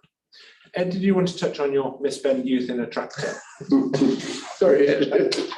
I can't say I was ever a farmer, if I'm honest, but maybe a farmer's son. Yeah, the point you make about young people, aren't they? They're 16, 17, in charge of high-powered machinery, some of the biggest machinery they'll ever be responsible for, and they are legally driving it on their roads. If they are using a mobile phone, we clearly need to take enforcement action. But in terms of the educational piece, so that will be picked up by our rural and business officers when they are out and about and visiting farms. Some of the successes that we've had recently is that they've been deployed out and about in the community of Herefordshire and have just dropped into farms. So we know farming isn't an appointment basis, an appointment business.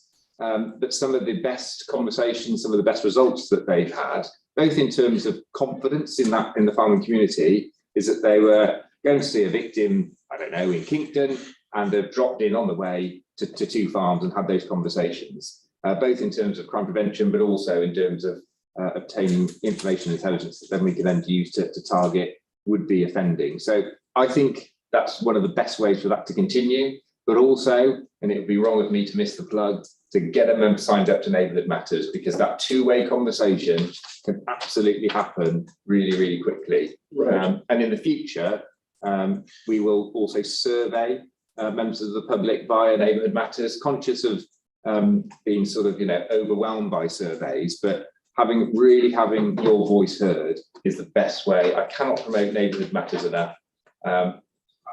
But again, 10,000 is my target. It's not, the PCCs. I'm saying to my staff, I think Herefordshire's got a population of around about 200,000, maybe just under. So 10,000, about 5% is, I think very generous. Let's start at 10 and let's keep on going. So the more we can get signed up, the better. Well, that sounds good. And obviously, as the local councillor, one should promulgate neighbourhood matters every parish council meeting and try and get it more understood and more used. I shall do my best.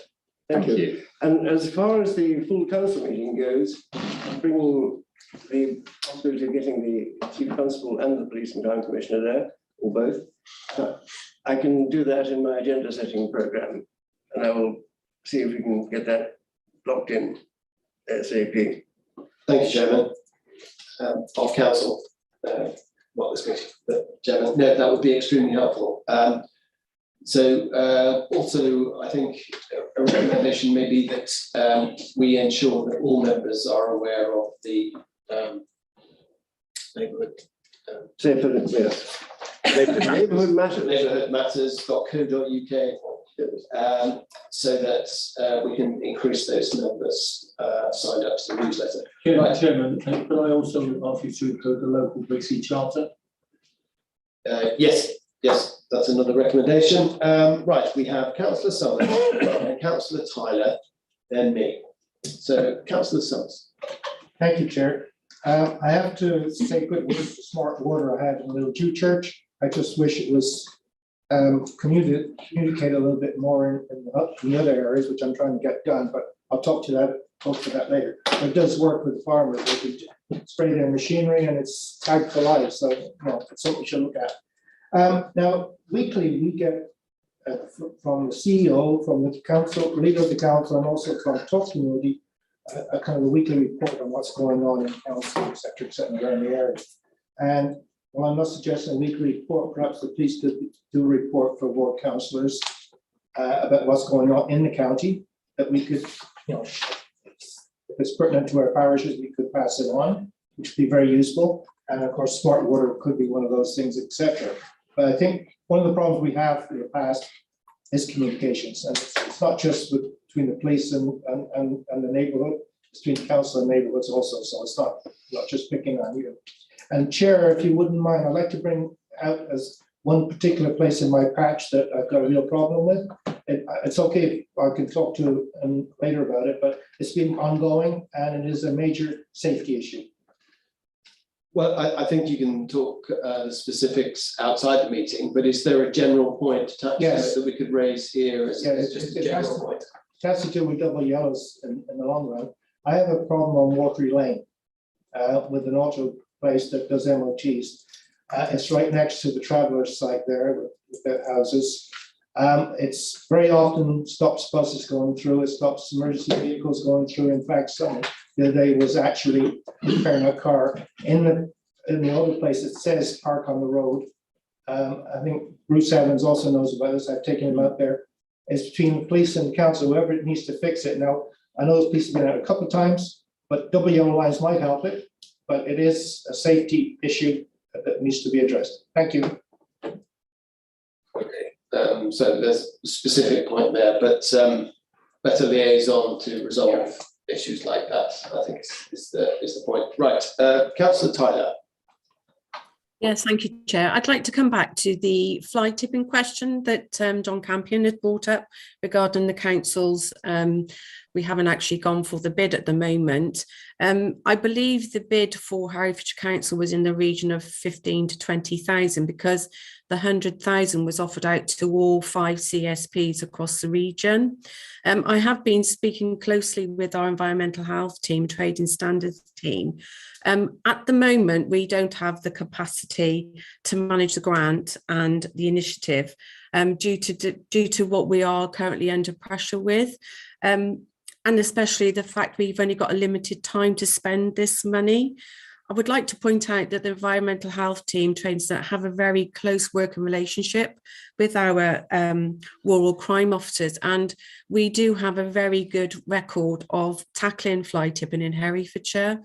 So I'd be interested to know what other CSPs have put in for their for their funding to see whether we can consider that option as well.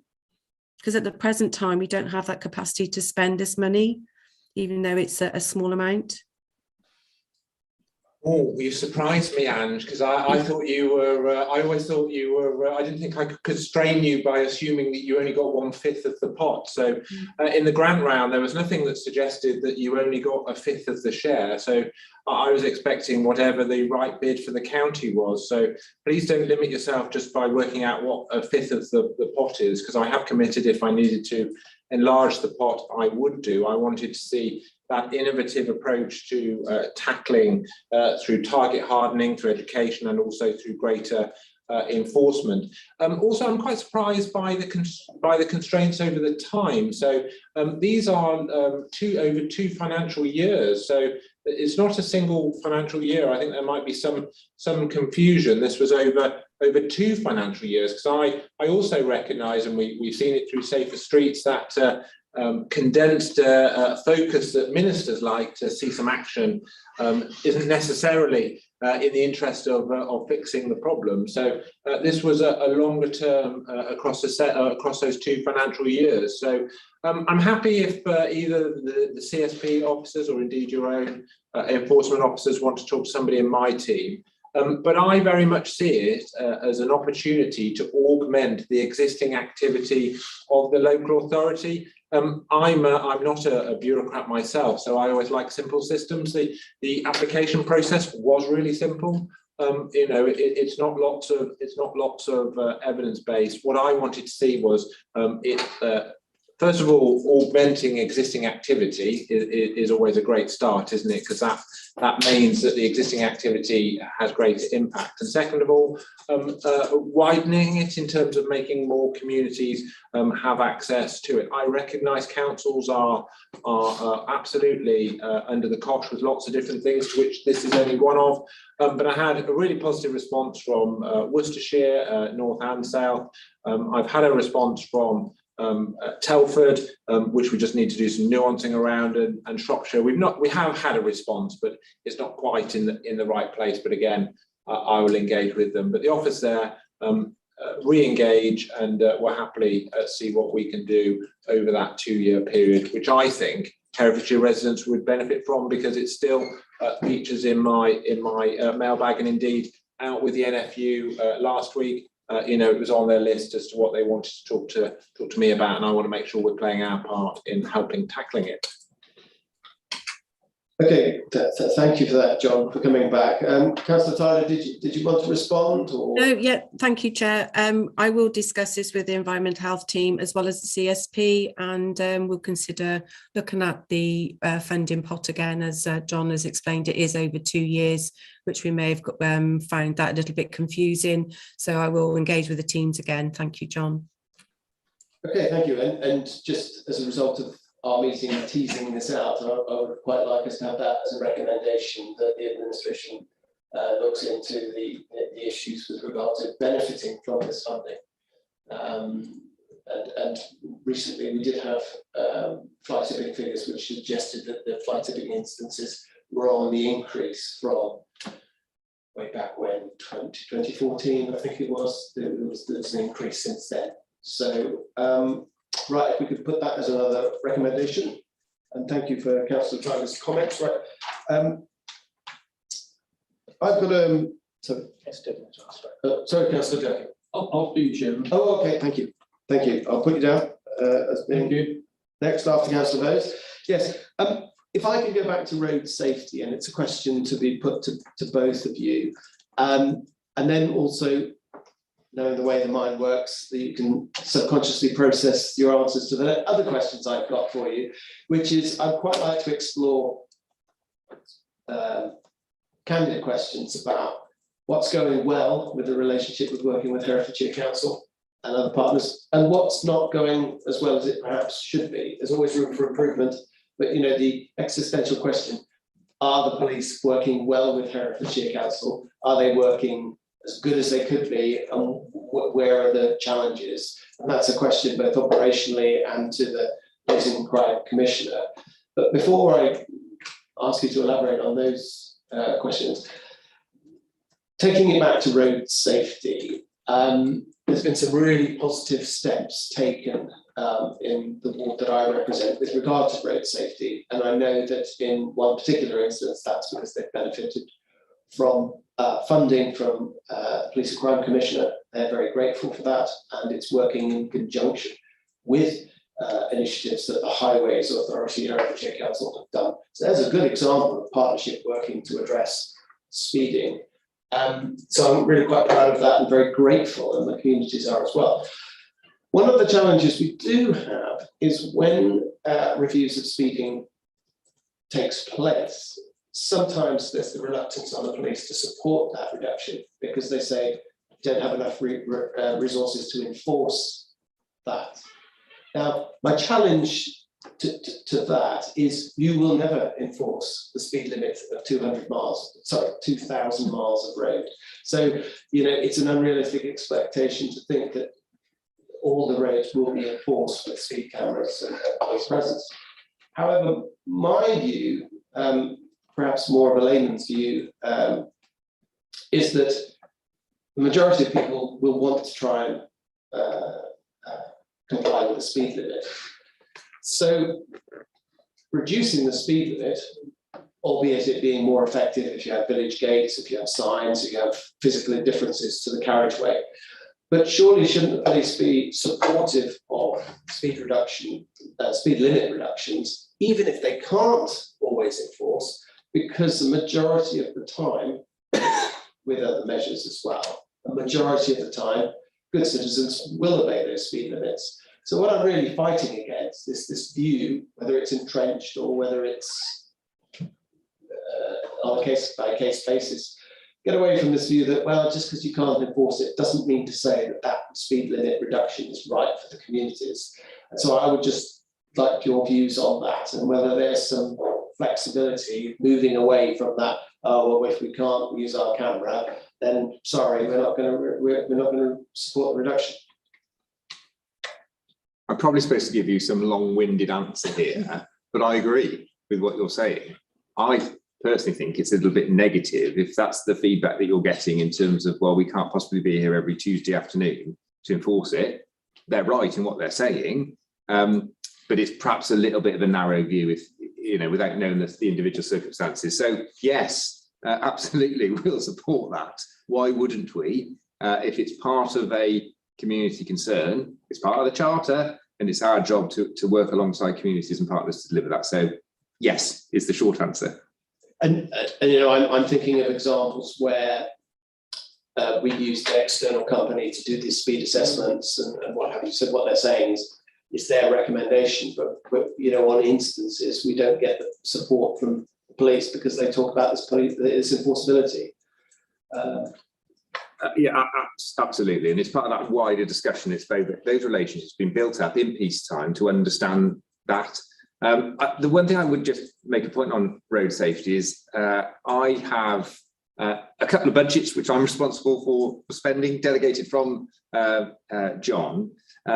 One is it was the Community Ambassadors Fund, but one is a road safety pot that each superintendent for a policing area has responsibility for. I'm not inundated with bids, certainly for the road safety one. So things like white gates, things like things that we can do that we know that work and to reduce road death and casualty. Now, if the money isn't spent, it goes back to John, which I'm sure he's pleased about. But I think there's a real opportunity there to raise awareness of these funds. All funds have got to be spent by the 31st of March, but I think there's an opportunity to not get to the end of February and think, crikey, what are we spending this on now for the last 30 days? I still have some funds available, and I would welcome those bids through the relevant forms and relevant local policing teams in order to deliver those initiatives.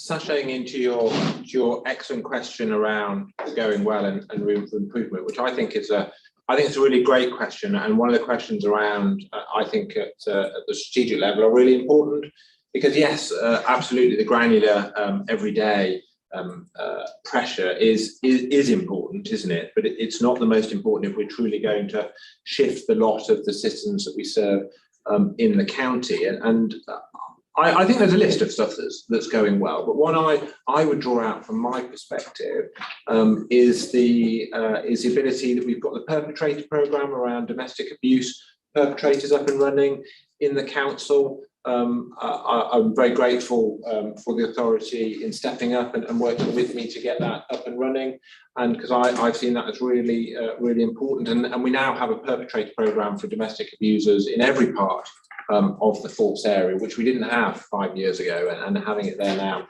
is really important, because it's something Ed touched on earlier in terms of we don't just say anymore, why does the victim not change their behaviour, etc., etc. We've got to tackle those that are causing the behaviour.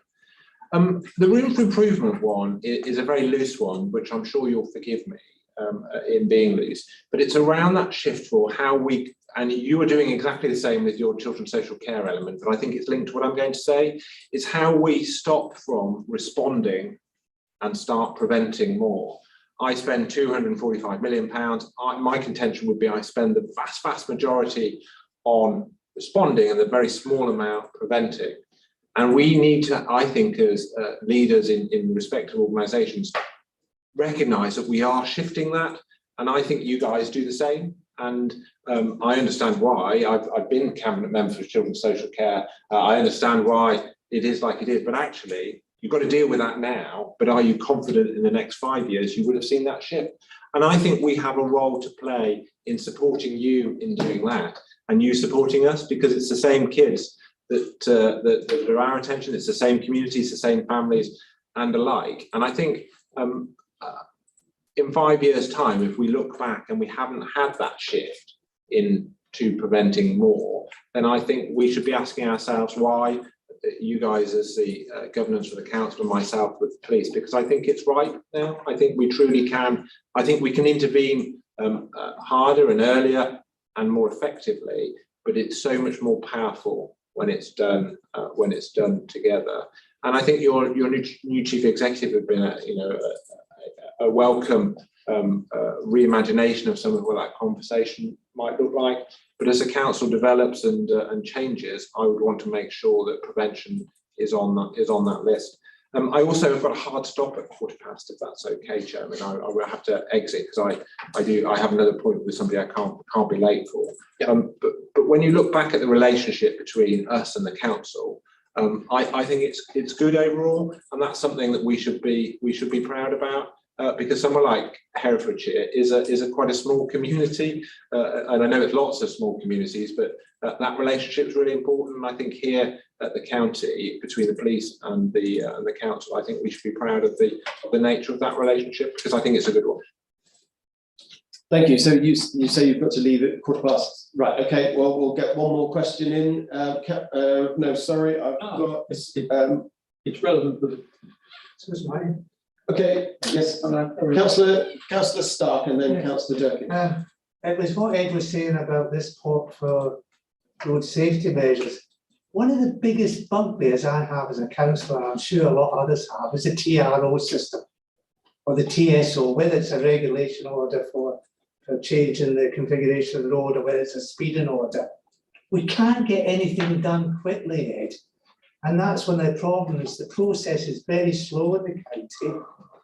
And I'd be interested in your observations on how we actually manage that, how we manage road changes within the council in terms of trying to improve the configuration of a road or try and change the speed limit. Because it's not only just down to the police chairman. I think our process just simply doesn't work. I mean, just to get double the lines can take you 10 years. Absolutely, yes, I know that. That's one of the cases. We could talk about road safety till we're blue in the face, but we don't have a process that is streamlined and that is responsive to making those changes quickly. Okay, can you hold that thought? Can I just ask the committee? We'll come back to that point. So I want to make a recommendation, but can we just ask the committee before John leaves? Is there any question that we? I've got for John Campion specifically. Because they haven't picked them. I presume you're staying with us, Ed? Yeah, I've got another 1 o'clock. Yeah, okay, well, we'll go beyond that. But a question for John Campion before he has to go to his meeting. Thank you, Chairman. John, some years ago, we used to have a road safety partnership with all the 5 councils coming together with the police at the time of Hindley regarding road safety measures. Has that gone into abeyance, or is there some chance of it being resurrected if it has? So in effect, yeah. So in the good old days, you used to have some road safety money. We used to have some, and then it was a true partnership, wasn't it? And then they changed how speed enforcement revenue went from the council sent through to the police, and then now back to Treasury. So the partnership element has disappeared. So the forum that you refer to is consigned to the history books. But what shouldn't happen though is if there is a forum that's appropriate for Herefordshire in terms of how we progress road safety, then I'm up for, and I know the police operationally are up for supporting, because I do know there is a road safety meeting, an operational one, isn't there, Ed? He says, wildly searching for the name, which is called, he says, while I filibuster, which is called the Herefordshire Operations Forum. Now, I'm pleased they're not doing any medical procedures, I think, from having a look at the last sets of minutes. But they are a forum where the council's officers and the police do come together, including the road safety team. But what I don't think is above that with the council and the police is the strategic side. Now, that wouldn't need to be a monthly meeting by any stretch of the imagination. You know, it might not even need to be quarterly. It might just be biannually or otherwise. But I think there is a current gap in that strategic discussion and conversation. I don't think it works force-wide anymore, because why should that discussion around Herefordshire be aligned with what's appropriate in Open Gates in Telford as well? And so if we were to do it, I would probably hope that it's more county-based rather than force-wide. Chairman, could that be a recommendation going forward? Yes, absolutely. So just pause for a moment there to thank the Police and Crime Commissioner, John Campion, for his attendance and for asking questions.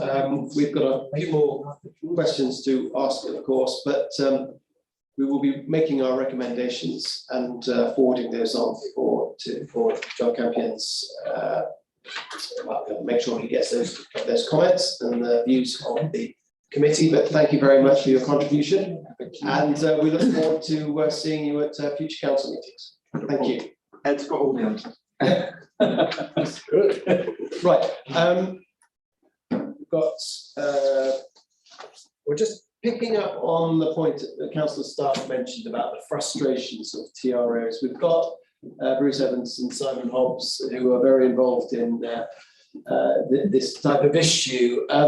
Is there anything, can I ask our officers, is there anything that we can do to improve the speed at which the whole system seems to take? It's ironic, isn't it? We're trying to deal with speeding, and yet the process that tries to address it is painfully slow.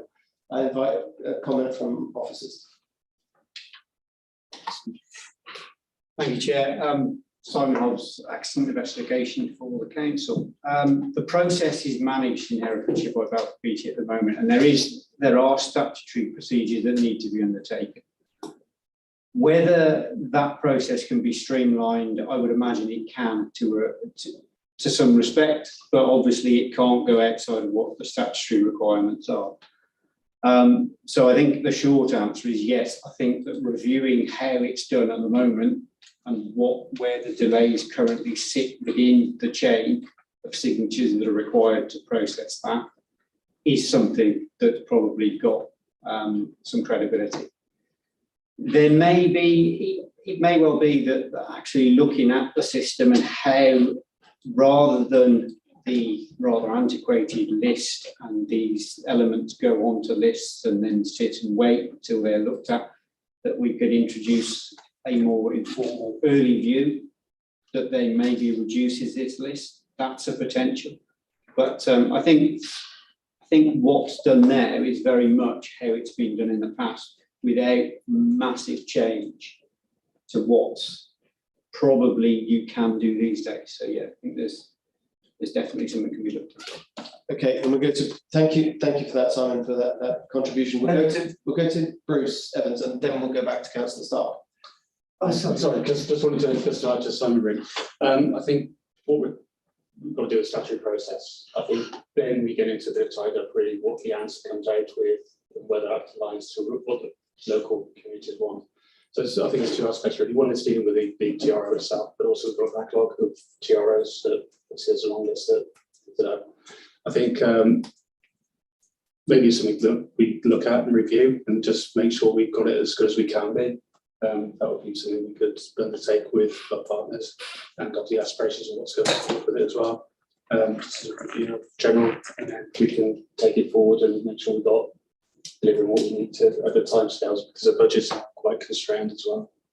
Okay, Councillor Stark. Well, I think we need a recommendation around that, just to add weight to what the officers are saying. But I'm trying to tie in the police here, because what I'm not hearing from the police when I do discuss these things is what are their views on the process, and what are they doing to go back to the minister, to Grant Sharps, and make their views known, because surely the police must get frustrated by this as well, because there must be a better way if there is a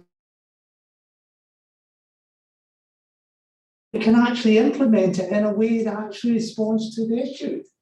Because my residents, it's almost back to what Councillor Summers said, my residents, they throw their hands up and say, well, nothing has been done. And the problem is partly a process problem.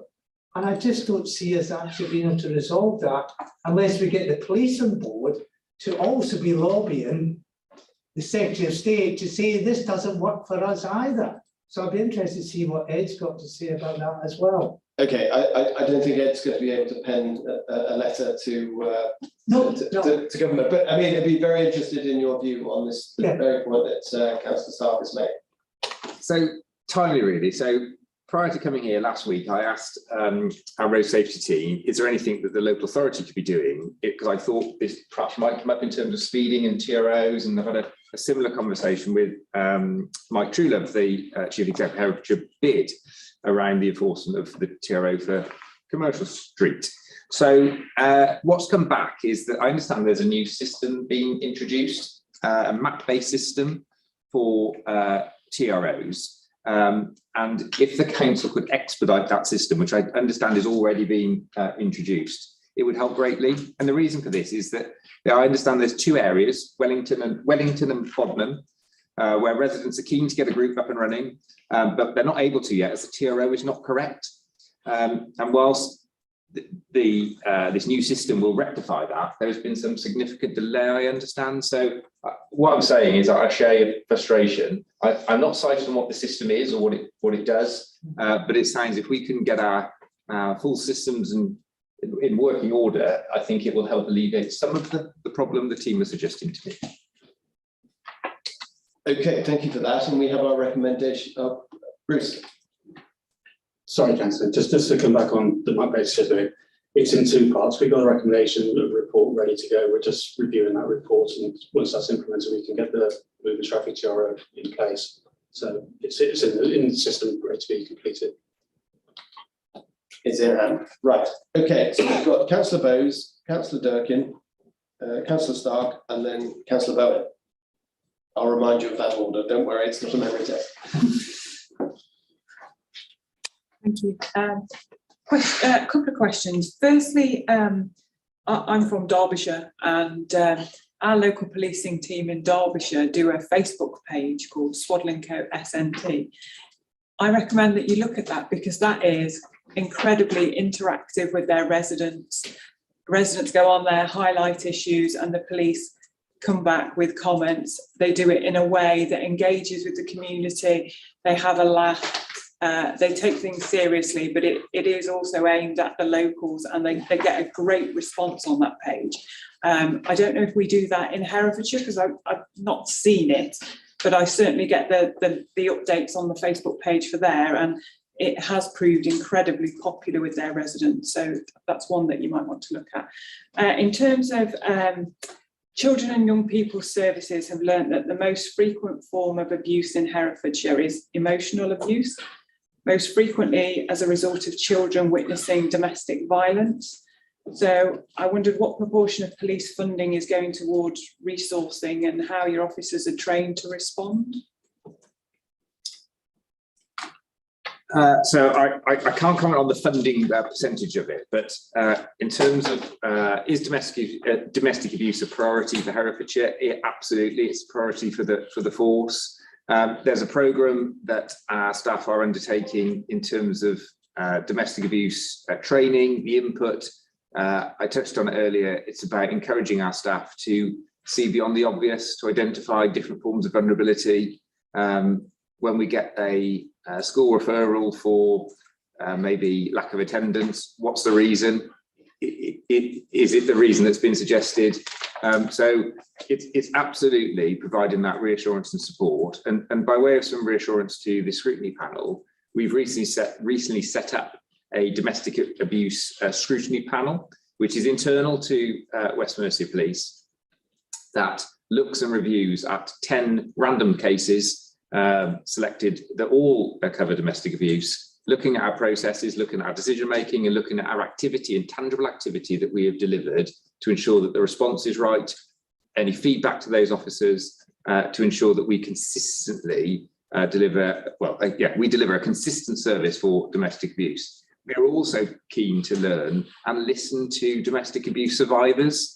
So those individuals who have been incredibly brave and are willing to work with us. And not only a couple of weeks ago, I had a conversation with a domestic abuse survivor who I'm delighted is able to work with us as an ongoing piece, because I think the power of story, I think, is incredibly powerful. And whilst it's not right for every survivor to do that, and we wouldn't expect it, but there are some people out there who are incredibly brave, incredibly powerful, and we should only seize that opportunity to work with them to improve the services across Herefordshire. So absolutely, we'll look forward to doing that in the future. Thank you. We've got Councillor Devon next. Sorry, Chairman, I've asked my. All right, okay, Councillor Stark. Oh, yes. Ed, the sad case of Sarah Everard showed the problems that can be when single police officers may confront a lone woman at night. I know Police Scotland has brought in a set of engagement rules to try and limit any problems there might be between the person who might be pulled up for whatever reason and the fact there's only a single police officer actually engaging with them. Have you introduced any sort of some engagement rules for Herefordshire? Well, firstly, I'd echo your comments that the tragic case of Sarah Everard, I think, stopped us all in our tracks, and some of the details that came out at the sentencing were horrific. Yeah. Thankfully, those incidents remain incredibly rare in terms of how many members of the public doubt that they are speaking to a police officer, because it is rare for a plainclothes officer who's acting alone to approach a victim in the street. Our Chief Constable has published guidance internally, but also I know has produced a public statement in terms of what the public should and could expect in terms of, if in doubt, contact our control room to seek. Don't be afraid to question that police officer. So, and our police officers have all been briefed that they should deal with those questions with sensitivity and a real professional approach, because quite rightly there will be members of the public that has had their confidence rocked, taken away and removed. And whilst that happened in London, we need to learn the lessons of it too in West Mercia. So very much looking to take the learning from that, but I go back to, it was an incredibly tragic and sad case that I don't think you could be moved from when you listen to the detail of it. The follow on from that is, how do we get that message across to our residents then? If there has been public facing statements, I don't think I've seen it, or maybe I've just missed it. And what I'm getting at is, if we are obviously pushing forward with the Safety Streets initiative, and I know that Councillor Tyler has been doing a lot of work with you in Hereford, and I'd like that expanded to the market towns as well. Even though the risk is not great, it's reassuring those young women and girls who are out at night for perfectly good reasons, enjoying themselves, what they can expect in terms of if they do have engagement with a police officer. I'd like to get that out there, and so that people know exactly what the position is. I think probably the best way of doing that is if I link in with our corporate comms team to share that with the local authority corporate comms team to ensure that the right statement is shared. But I'm 99% sure it was a public facing statement some weeks ago on the back of the sentencing, so I can absolutely do that. Yeah. I just wondered, Chair, whether I had a recommendation. I mean, even if there has been that statement made, just to make the point about the concerns that we have as a committee on that one tonight. Oh, I agree wholeheartedly. It should form a recommendation.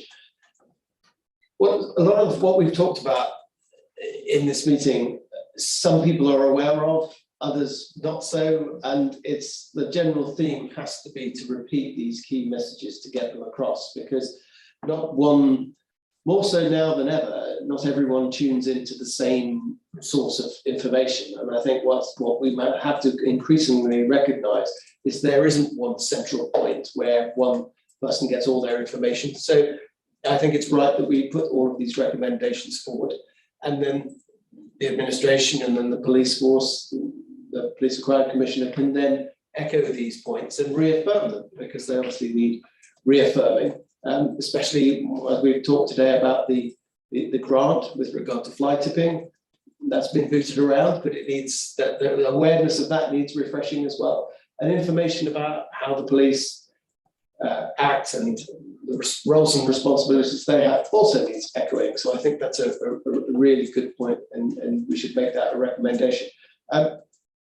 Councillor Durkin, is it a quick point? Because Councillor Bowen is next. What you've just been saying, Chairman, there seems to be a need for some communication standards, as it were, where we have a list of people that messages go out to and we receive them and stuff. And I know it's difficult, but for matters like this, the police and the council should be having mutual comms team discussions on major initiatives. Okay, so a recommendation there to make sure that whatever key messages need to go out, Herefordshire Council and the police are echoing those same messages. Right, Councillor Bowen, now I'm conscious of the fact that Superintendent has got a job to do and he can't sit here and speak to us all day, even though he's been very generous with his time. So can we focus on the key questions that we want to ask him, and he'll be having to leave very shortly. So Councillor Bowen. Well, this question probably really is more for the officers in some ways, but I do think that it also refers to the police. The TRO list, we know that it is a very long one, and parish councils are very often very unhappy when they found their particular hope for a TRO in their area, instead of being 10th on the list, has been demoted to 20th or 30th, and they get extremely hacked off with that. And they do understand that they may be for very good reasons of safety, but they still feel let down. And I wonder if we can do something about that. Also, the response of the police to the problem of speeding, as we were talking about it before, their positive approach to lowering speed limits, and there's one or two in my area in particular that we think have not been properly addressed. But we do feel the outcome would be far better if they were lowered, and the police's enthusiasm for that would be very valuable. Not always been there in the past. So just a thought for you. Thank you. So I think that the point there is to echo support for my view that I put forward, and which you, I think, believe you agree with, is that if we think there's a net positive gain from that, despite the enforceability issue, that aside, it should be something that's welcome and supported. Not quite clear on how we're going to capture that in a recommendation, but anyway, do I have any final questions for Superintendent? And I think the key point here is to increase this dialogue. And we've already talked about how the Police and Crime Commissioner and the key officers of the police can be invited to full meetings where we increase this dialogue and general awareness, and use these opportunities to highlight issues that members of the public need to know about. Right, so if there are no further questions for the superintendent, welcome to the post. Congratulations, and what's it, 6 months under your belt now? No more than that. 10 months. 10 months. Well, the best of luck, and we look forward to working with you more so. So thank you very much. Thank you very much. Thank you all for your time, and those of you online and listening to this. I'd just like to leave on a comment. I am very, very happy to come and meet, have conversations at the relevant forums. It shouldn't be the next time I see you all at the scrutiny panel. That would be a failing. So whilst I certainly can't be at every parish council meeting, but if there is a forum that, or if we need to create one, I am very happy to do that, to make sure that the things we speak about today and at the next scrutiny shouldn't be a surprise to anybody. And it should be, then we get into the real detail of well, come on, Ed, you said this, and what are you doing? Because it doesn't feel like that, or it does, and well done. So positive and negatives. But thank you very much for your time. I really appreciate it. Thanks all. Okay, thank you. So now we will turn to officers and ask about the recommendations that we've been putting forward. If we could have a list of those, and then I don't think there's going to be anybody disagreeing with those recommendations, because the formulation of those has been quite collegiate. So just have a look at those. And then Just bring those up to bed in just a moment.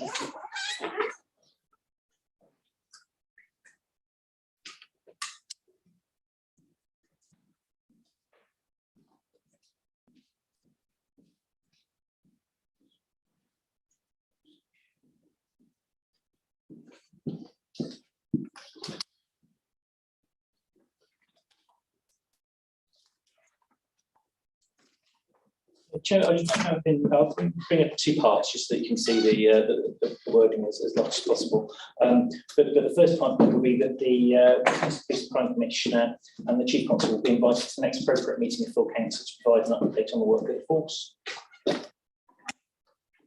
Second point would be the local guidance on personal security of councillors and how to highlight safety concerns provided to all councillors.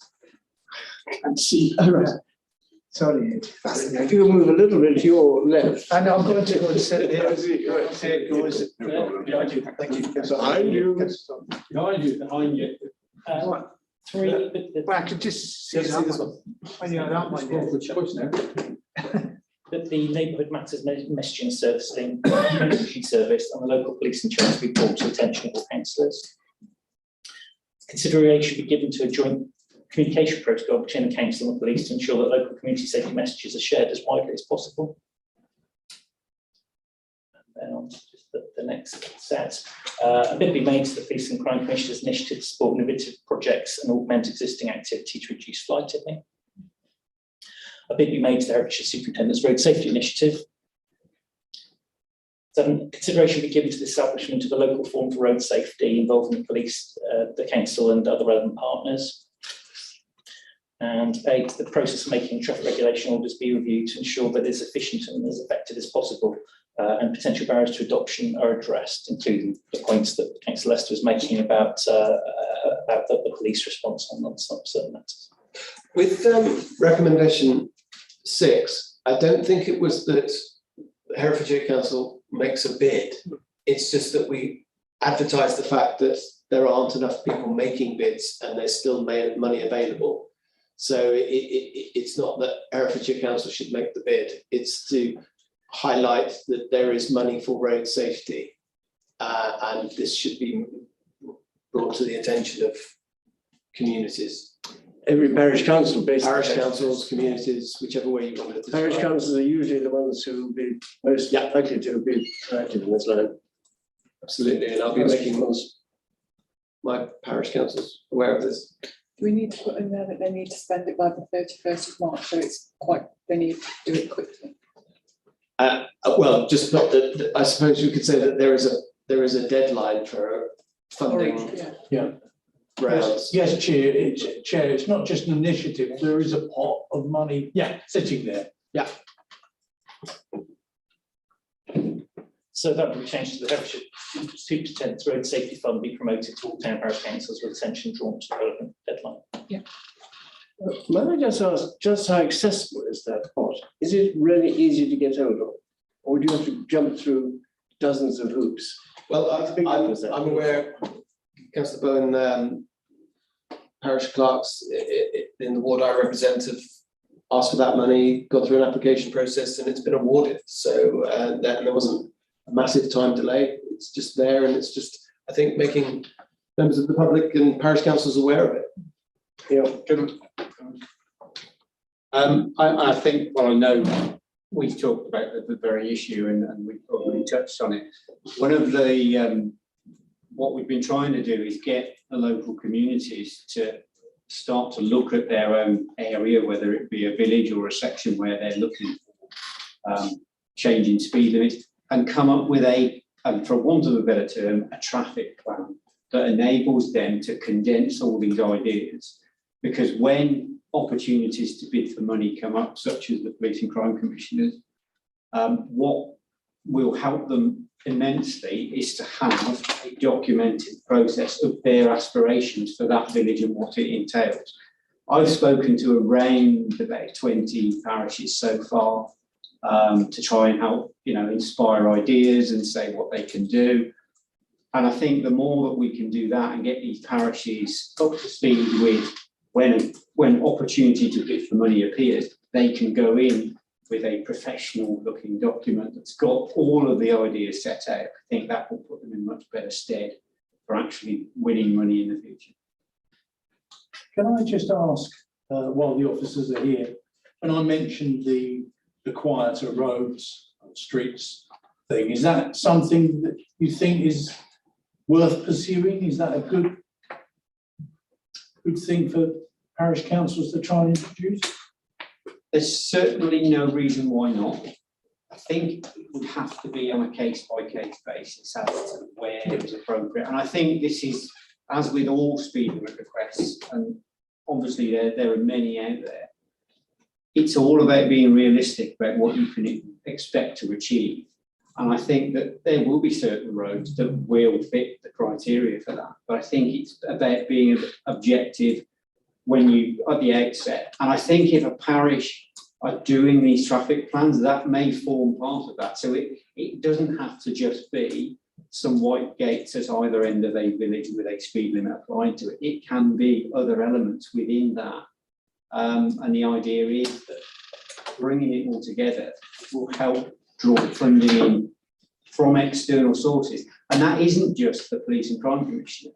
One of the elements we've been talking about with a number of villages, and certainly the ones in the north of the county have experienced this, there are local businesses, fairly sizable local businesses such as Kingspan, who would probably take bids from communities. And again, if they produce a professional plan that sets out aspirations, it may well be that these companies can see some community benefit in funding elements for gates, signs, other measures. So I think it's trying to use lots of funding streams as well as the police and crime commissioner is where you ultimately see it go.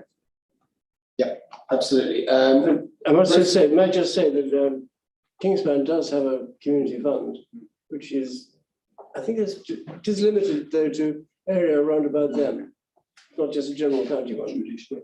Yeah, I think, Kingspan is a good example, but obviously you've got Heineken, you've got Tarmac, who are based in Kington, you've got, is it Avaranet? It's Sun Valley as I know it from the old days. But all of those, and I did speak to a representative from Sun Valley, as was, and this was about 2017, and they said they had some money that they, then it just all dried up and went away. So I don't know where that actually went, but I think it's a case of being optimistic and innovative with who you can go and ask. Worth asking the questions, isn't it? Yes, and I think if you don't ask, you don't get. So is there a recommendation then that is, and we've got Councillor Tyler with us, is the council doing enough to promote the idea that parish councils can help themselves by putting forward these packages and approaching businesses and approaching other sources of income to ensure that they can play a part in improving road safety. So, you know, are we doing enough as a council to make sure that idea is placed in all parish councils' views? So Bruce Evans wanted to come in, and then Councillor Durkin. Just on what Simon says, really, getting the local parishes to get their plan, it comes into their planning document as well. How they want to go. It comes into section 106, so other bits could come forward out of it. The plan that basically development comes forward, it can be utilised on that to draw funding or secure funding if it's in place whether 106 is supported or not. The only other comment I just want to say is the Community Commissioner's page has got the link to the funding, which gives a bit of detail, and it might be worth adding that to any recommendations. So it's a starting point. It gives the dates, the key dates is 1st of April to 31st of March. And it's an annual one, so. Yes. Okay, so there's a link to that.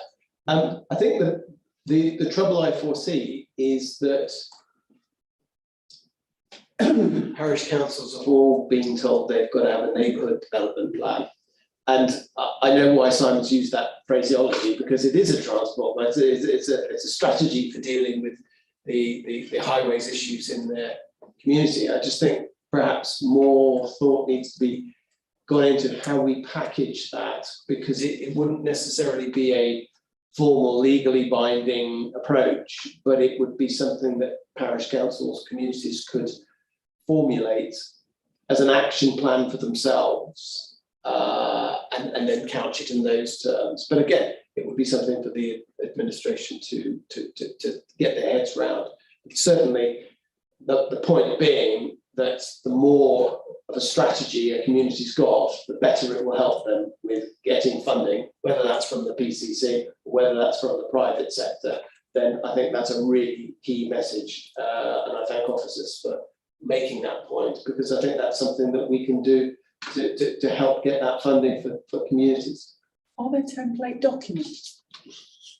Are there I was just wondering if there are template documents, because we're saying to the parish councils, if you could put together a plan, you know, and not every parish council has the skill or ability to do that. So if there's a template document that they could fill in that would help them, guide them on what they need to put in and where, that might go a big way. Because if you just say to a parish clerk, you've got to write a plan, you know, what they put in it may not necessarily be what you want. So if we could create a template that parish councils could complete with the relevant information, would that be helpful?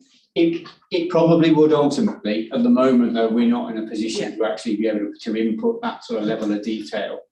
What we've done so far has been relatively informal but well received by the communities. But obviously, I think what we're probably suggesting is that formalising this process is something that's going to gain a lot of momentum in the future. Councillor Durkin and then Councillor Summers. Thank you, Chairman. We seem to be talking about two different things here. One is a local funding, should we say, like Kingspan, etc., and Tarmac, and also about having a plan prepared by the local parish council. Not all parish councils, with regard to big businesses for funding, have got the facility to have the ability to approach large companies in their area. So they're at a disadvantage to start off. And I think if we are going to do that type of shift, similar to the 106 arrangements, although not so local, we need to have something there for the council, so working with the parish councils to enable it to happen. Identification of donate, people who can donate. The other part about the local plan, there has been in my ward in Upton Bishop a plan hot to trot, as they say, ready to go for the last 2 years. They've had some information from officers, like Paul when he was here. He came down and discussed it with them. But nothing is happening with that plan, and they are getting very frustrated. So from both sides of the conversations, yes, there are positives, I agree, and I think some form of boilerplate document that would help the parish council with property speeding and traffic calming, etc. But there's a lot of work to be done with the parish, with the county council, working with parish council to enable a vision of funding and pushing forward this plan for the parish. Thank you, Chair. Okay, I mean, I think the salient point really is that it's not for the council to impose on parish councils what they should be doing. I just think though that and Simon's saying it's been informal, and I've witnessed it myself. But the general point is if the parish council needs funding, then the more joined up they are in understanding what it is that they want and they have their strategy, the more effective they will be in getting that funding, so that it would streamline making an application to, for example, to the VCC or to the private sector. One of the things I think Herefordshire Council can do and officers can do is to guide parish councils, if that's the way they want to go, is to what makes sense to include in that plan. And so I think, whilst I don't think we should be too prescriptive about how this forms itself, I just think some form of advice to parish councils and some clear ideas about what can be achieved, I think would be very, very helpful. Can I just come back on that, Chairman? I didn't mean in any way as a Herefordshire Council dictate to the parish councils at all. That's not their function. It should never be their function. But I was looking at more of a collegiate approach, which you just outlined at the end of your speech there. There needs to be a collegiate approach as to how this money can be obtained and how we take it forward. But again, this is linked in with the discussion earlier about the TROs and the traffic calming. How do we get a parish council? We've had it for 2 years, have been approved by, say, Clive Hall was being one in place at the time, but nothing happened. That's the point, Chairman. Collegiate approach, lots of advice and lots of assistance. Okay, so can we get you cited on the recommendations again, so we can bring this item to a resolution? To try and wrap some of that up into recommendation 9. Yeah. The consideration given to guidance, including relevant templates for 10 parish councils, to support them to develop road safety action plans and related measures, including how to approach businesses and seek other sources of income. Yeah. Yeah.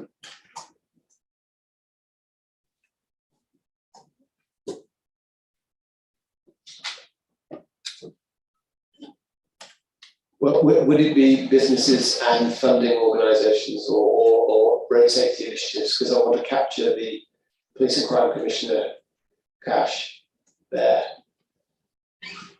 I referenced that still in 6, but we can combine that into a single if you like.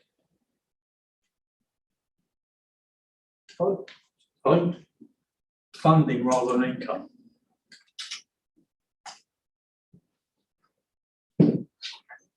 Would it be worth terming it as external funding streams, because that's sort of bringing everything? Yeah. Yes, if we just external funding streams.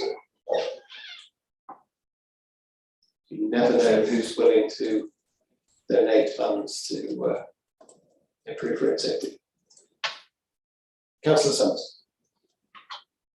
Thank you, Chair. I send all the links that come through on the website on what's available in funding. I'm kind of lucky. I've got 2 people in my parish that are really good at this stuff, but it does take a lot of work to get it through. So it needs to be made a little bit easier from what I can tell. I haven't heard, although I check these things regularly because I'm always looking for funding, I haven't heard of police and crime, the funding that's available. That's probably my fault. Don't catch everything.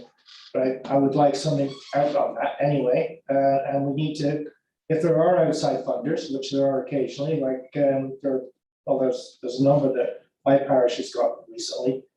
We need to know about that also. And any funding coming towards Herefordshire, we need to know about it. We used to have someone in-house, but I think he's gone, But we need to- Unfortunately, But we need to have this because there is a lot of funding out there from different charity organisations, and we need to be kept up to date on it. And I think that's on the council should be doing that. That's just my view. Thank you. No, I would agree, Councillor Summers, but I think when we're trying to put forward greater guidance, we don't necessarily have to identify the company itself No, who is willing to do it. no, I agree with you, Chair.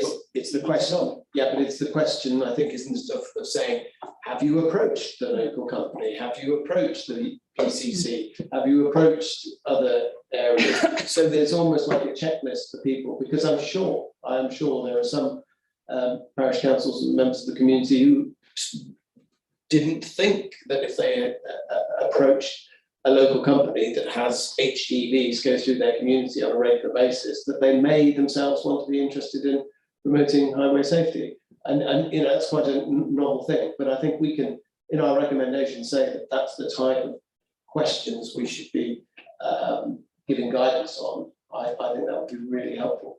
But should we be waiting for to be asked, or should we be putting it out there? No, I think the recommendation is to give greater guidance to parish councils about the type of questions they should be asking to help them get a comprehensive package together that will support any funding that they can get.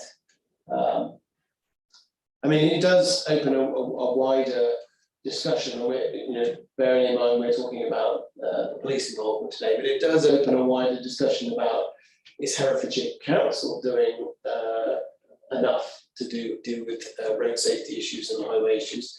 But that's not really the remit of this discussion. But I think it's definitely one we should be having on the back of these issues that we've raised with the police. So council staff, and then if we can agree these recommendations, then we can bring this item to a close. I really didn't want to open up the debate anymore, but I feel I have to. Some of the discussions I've had on some of the road safety initiatives in my ward have failed because of the consultation that you have to go through in order to be able to achieve them. And I'm not just talking about local businesses or local residents. If you wanted to introduce speed humps, for example, or speed islands, or anything that might slow down traffic, you have to then involve the ambulance service, the fire service, and various other organisations. And I really do feel that we can talk about road safety, but we're not getting to grips with it in terms of, yes, you can have a good idea, but it's how that process then has to be managed. And I'm not finding that engagement is actually happening, because what is happening, and it's happened in my case, we just give up, Chair. We just say, oh, it's all too difficult. And that's not just about TROs, that's about how do you actually manage the proposal that might come from either a parish council, town council, or someone else through the system to ensure it has a chance of actually being implemented. And I think we're a million miles away from that, Chair. Well, as I say, I think it's such a broad topic. I think it deserves its own meeting. But we've got Bruce Evans here who's willing to answer questions. Wrapping up that in one of the recommendations where we're looking at TROs and how we review it and making sure we've got as good as it can be, and then we can just pull that into it. Yeah. So recommendation about the TRO process, and it taking an inordinate amount of time, or perceived to be taking an inordinate amount of time. What I had in there is recommendation neighbours that the process be reviewed to make it as efficient and effective as possible, and potential barriers to adoption are addressed. So clearly the minutes will reflect the debate, but if there's anything else you want added, then Are you happy with that, Councillor Stark? Recommendation 8. You can't. I know you can't. See. We have to go. We have to move to read it. Yeah. It's age, come on. It's not just about that, Ben. It's about the consultees that have to be involved as well. I mean, that's the point. People don't understand that when they think, well, this is a good road safety initiative, why can't we do it? It's not just about the TRO process itself. You have to involve all the other road users, whoever that may be. And I think that's lost sight of. And we don't have a process to manage that consultation easily. I can't go to the county and say, oh, by the way, we've got this road initiative, can you contact the ambulance service and fire service? Councillor, I'm not speaking into a microphone, so I'm not Yeah, I'm not sure on whether your comments being picked up, but Simon Hobbs has heard your point, so it would be good to Simon. I'll attempt to answer it. Anything with traffic calming that is a vertical feature, so anything that you have to drive over a road hump, those consultations are statutory, they have to happen. It's a written in document, so you cannot go outside of that. The same with the statutory consultation for TROs, they have to happen that way. So it's worth bearing in mind that anything that's horizontal, so refuge is in the road, if you don't have to drive over it, then that isn't necessarily, doesn't have the same statutory applications applied to it, so the consultations are less onerous. So it's worth bearing in mind that if you do traffic calming schemes that are more horizontal and vertical, it's an easier process. That's it, that's simply it also. So again, I mean, that piece of information I wasn't aware of, that's what I'm getting at. It's the whole management of the process and how we actually communicate that to town and parish councils so that we then can be effective when we're actually making these initiatives to know what we've got to do and which sort of avenues we're going to go down to do it. I didn't know that, but I mean, I think that's quite useful to have as a recommendation there. And that information is out there, so we know exactly what we need to do. yes, I mean, also, it's not just parish councils, it's members of the public themselves, because a lot of the time the query or the concern will be generated by a member of the public, not just the parish council. So another recommendation to specifically highlight the process. Yes. Yeah. Okay. Yeah. Bruce Evans. I was just super suggest how it reads. We've got a lot of information on the website. It's just making sure we've got the right information on there. And it sort of links into 9 as well. When we give that, potentially we're looking at the kind of it's building in and making sure we've got the right information for the parishes to pick up. Okay, so we've got 9 recommendations. Any more points? Let's see. No, if not, then I'll propose from the chair that we accept those recommendations. Seconded. Just for the record, just on 8, then what I've changed it to is that the process of making TROs be reviewed to ensure it's effective and efficient as possible, including the approach to consultation and messaging with communities and road users, and with discussions with agents to remove potential barriers for implementation to hopefully wrap up the messaging with road users and communities that the case of staff has been. Yeah, okay. So we had a seconder who was most of the committee, but I think Councillor Dempkin's had that first, just for the record. All in favour? Right, well, thank you. That item has concluded, and thank you all those questions that were directed to the Basic Crime Commissioner and Superintendent Williams. And thank you to Councillor Tyler for your contributions as well, which are much appreciated. And you've obviously heard the feedback about the fly tipping, so we can progress that, and there's a recommendation in there to do so. Right, that brings this item. Okay, maybe just thank our officers as well for their contribution. Yes, as well. Yeah, thank you. Yes, absolutely. I'm sure Councillor Tyler will want to thank our officers in attendance as well. And it was really helpful to have them here so that they could hear the points that were being raised about highway safety. And you saw that the officers' response was quite positive when it came to supporting speed limits where it's thought that it's necessary. Right, okay, so next item on the agenda is the work programme, but I would like us to have a break. And so can we come back at 1:20 please? If we can be succinct in our... We are live, sorry. Shall we cover the police and crime, Commissioner? Yeah.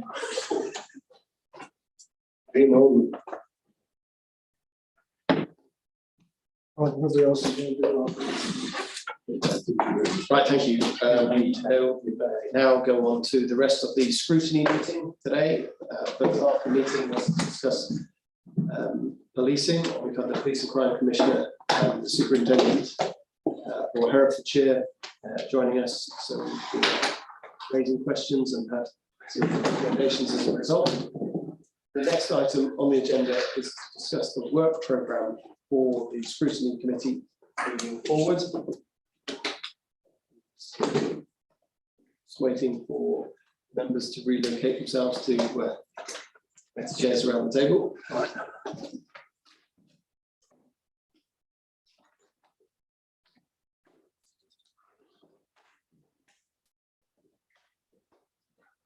So the scrutiny committee met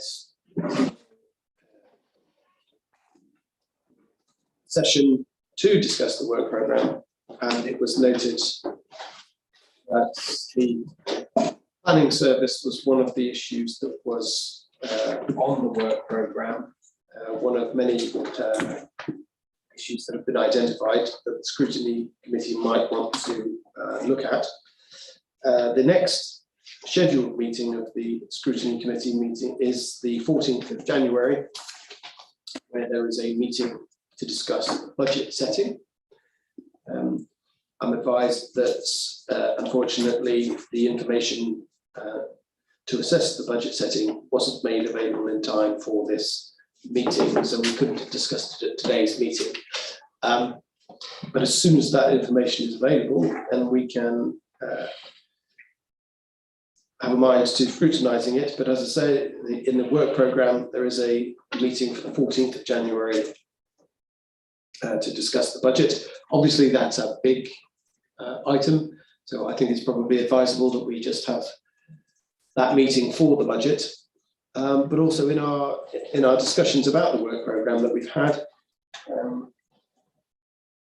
we've discussed about planning, the planning service, and the planning service as a whole, not just Herefordshire Council service.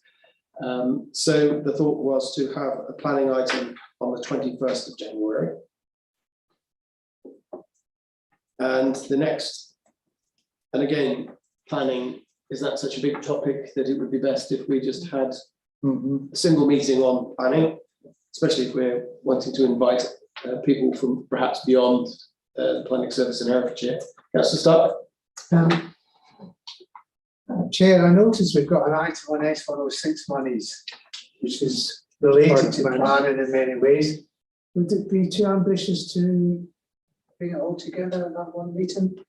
Well, if we don't raise it there, I don't really know which meeting we can raise it at. It's just down as a separate one at the moment. That's what I was wondering. Yeah, I know. I think this committee can cover that ground in one meeting. So we need to let the officers know. Absolutely, absolutely. So it would be including the planning service outside of the council's planning service, and the 106 contributions. I know a decision is being made about the 106 contributions, because I've just been told by the clerk that it's a decision to be made, but we can certainly give our reflections and recommendations on that particular point.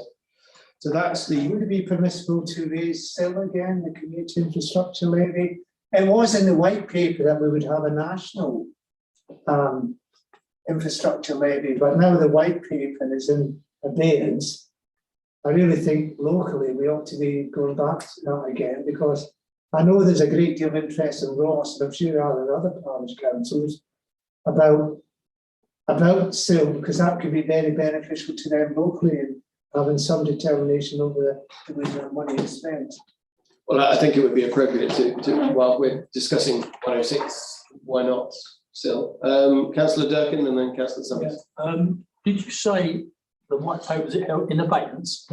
Well, the white paper and planning reform, now Michael, taken over. Oh, sorry, yeah. The Ministry of Levelling Up is currently considering level up, whether they should deal with SIL. Councillor Summers. What I would like to see is, because there's a lot to do with planning, is we need a kind of a list to look at to see what we're going to include, because, for example, we need climate change in there. It's all part of the planning. We need to know, we need some information what goes into a house. How, you know, there should be more in process. I think that we're allowed to do more in planning that we're doing as far as process is concerned. So perhaps we need a list of what is involved with the different planning applications. I know we need planning in general, but it's a big field. Yes, I We would, may have, maybe doing too much all at once, so we'll need to maybe narrow it, so some of them will blend in. Anyway, thanks. well, I think we need statistics to support the meeting. Yeah. I certainly think so. And I certainly think we need an overview of the scope That's what I and meant, breadth yeah. of the planning system. And the fact that it involves certain bodies outside this council. But I think SIL 106, you know, the planning inspectorate, the Councillor Wilding raised this issue, you know, the issue about whether the planning system is addressing all of the concerns that we've got at the moment in terms of environment. That all of that can be discussed, I think, at this meeting, which is why I think it should be a one-item agenda. But yeah, the scope of that, so long as it's planning related and it doesn't mention anybody's specific planning application or, you know, decision about that planning application, I think, you know, it's all to be discussed at that meeting. And again, you know, as I've said before, and I'll say again, it could be that we have to take another bite at this at a later date. So it's not to discount the fact that it can't be reviewed again once we've had a good discussion about it and recommendations been put forward. So yeah, one of those issues that is never going to go away. It's always with us, and I think we need to discuss it, especially at a scrutiny level. Right. So that would be the meeting of the 21st of January. So we have in the slots also 21st of March. And we have a work programme on there. Now, what we had scheduled in for this discussion today was also the digital strategy management of capital projects. Both very important issues. It's with regard to the meeting of the 21st of March, is there anything that members think that should be addressed? Management of capital projects comes to mind. We have had it down, but we did discuss some concerning Maylord orchards, etc. some time ago, a short time ago. And there were some suggestions made then about taking care of some of the capital that we have, that, you know, that it wasn't being taken care of properly, there should be more work done on that. And the reason it hasn't been done in the past is because it's been too expensive, but I think it's cheaper to find out our problems now rather than wait till it falls apart. And that will come into the Shire Hall and all that kind of stuff. Anyway, that's just my feelings. We need to relook at that one. Just, Mr. Chairman, I wonder, does management of capital projects, does that include Balfour Beatty and the general management of Balfour Beatty from the Parish Council end? Well, there would be the management of the capital assets in terms of the roads, but it wouldn't be an assessment of the management of the contract. Should we in fact be thinking about that and have that included?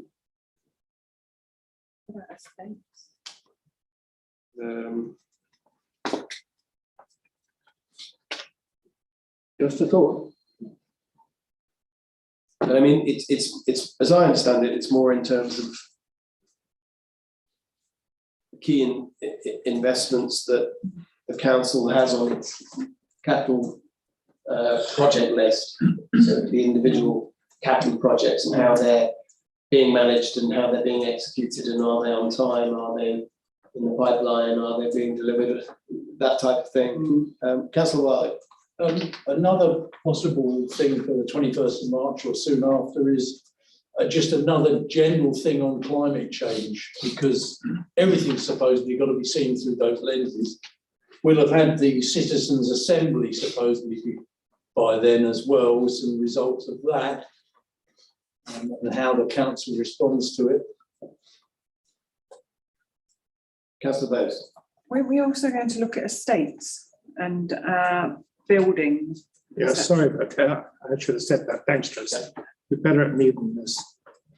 well, because we had a really useful discussion about the town hall, didn't we? Yeah, and the Shire Hall and And that's, sorry, this is very succinct on that. Tracy's done a better job. Thanks, Tracy. And whilst we're deliberating what should be on the 21st, sorry, the 21st of March, because that's the next available meeting, we have been asked to look at the possibility of whether we should be, or the decision should be called in about the Herefordshire bid. It's my understanding that there are 500 businesses that would be affected by that process, but that those paying for that bid contribution would be those with a rateable value of over 12,000. There's currently there's a vote going on to see whether businesses would be in favour of having a Herefordshire bid or not. And so whether or not, and the decision for that is going to be, remember rightly, the 19th of November, is that correct? I think the decision's been made, but the call-in period. Oh, the call-in period, sorry, yes, yeah, yes, the decision's been made, gone on to out to consultation and voting. But the call-in deadline would be the 19th of November. So what do members feel? November, 4 days. That's right. That's the deadline for the call-in. Mr. Chairman, this is a very important matter, is it not? And would it be beneficial to the council, to Herefordshire and Hereford City itself, if we did call it in and give a thorough review? Seems there's not enough known about it, or it's not perhaps yet performing as it should. Perhaps Councillor Bowes, you being on the City Council, aren't you? No. You're not? I thought you were, I'm sorry. But there is a Hereford bid, and that's been operating for some time. Yeah. But this is the debate, sorry, a decision about whether to extend the bid across to the whole county, and those eligible to pay for a levy would be those with a rateable value of over 12,000. Councillor Stark. But there's a ballot going on at the moment about it amongst businesses. Surely we should wait for that outcome. But it's Are entirely. you going to be second guessing that ballot by calling it? Well, it's entirely it's up to members whether or not they want to call in the decision, and it requires a certain amount of members from two political parties to call that in. But is it something that this committee It wants? seems a pretty democratic process that's going on at the moment. Well, if that's what committee feels. I'm just asking the question. Yes, yeah. Councillor Wiley. It might be interesting to wait. I mean, I'm trying to understand this. We have to call it in by the 19th, but we don't know the result of the vote that's happening until after the 30th. It's a bit weird. Maybe my feeling is we should wait and see what the vote says, but also analyse how many businesses took part in that vote. Because as you, Chair, have said, if only 10 businesses were to vote, it would mean one thing. But if 500 businesses did vote and there was a very good result either way, they may not feel like there's any point in looking at it. That makes sense. That makes sense. Councillor Jackie. I was just going to say, if you mean by we are required to go for a call in by the 19th, the next time we're going to actually have a look at it would be in the new year, and the results will be in then.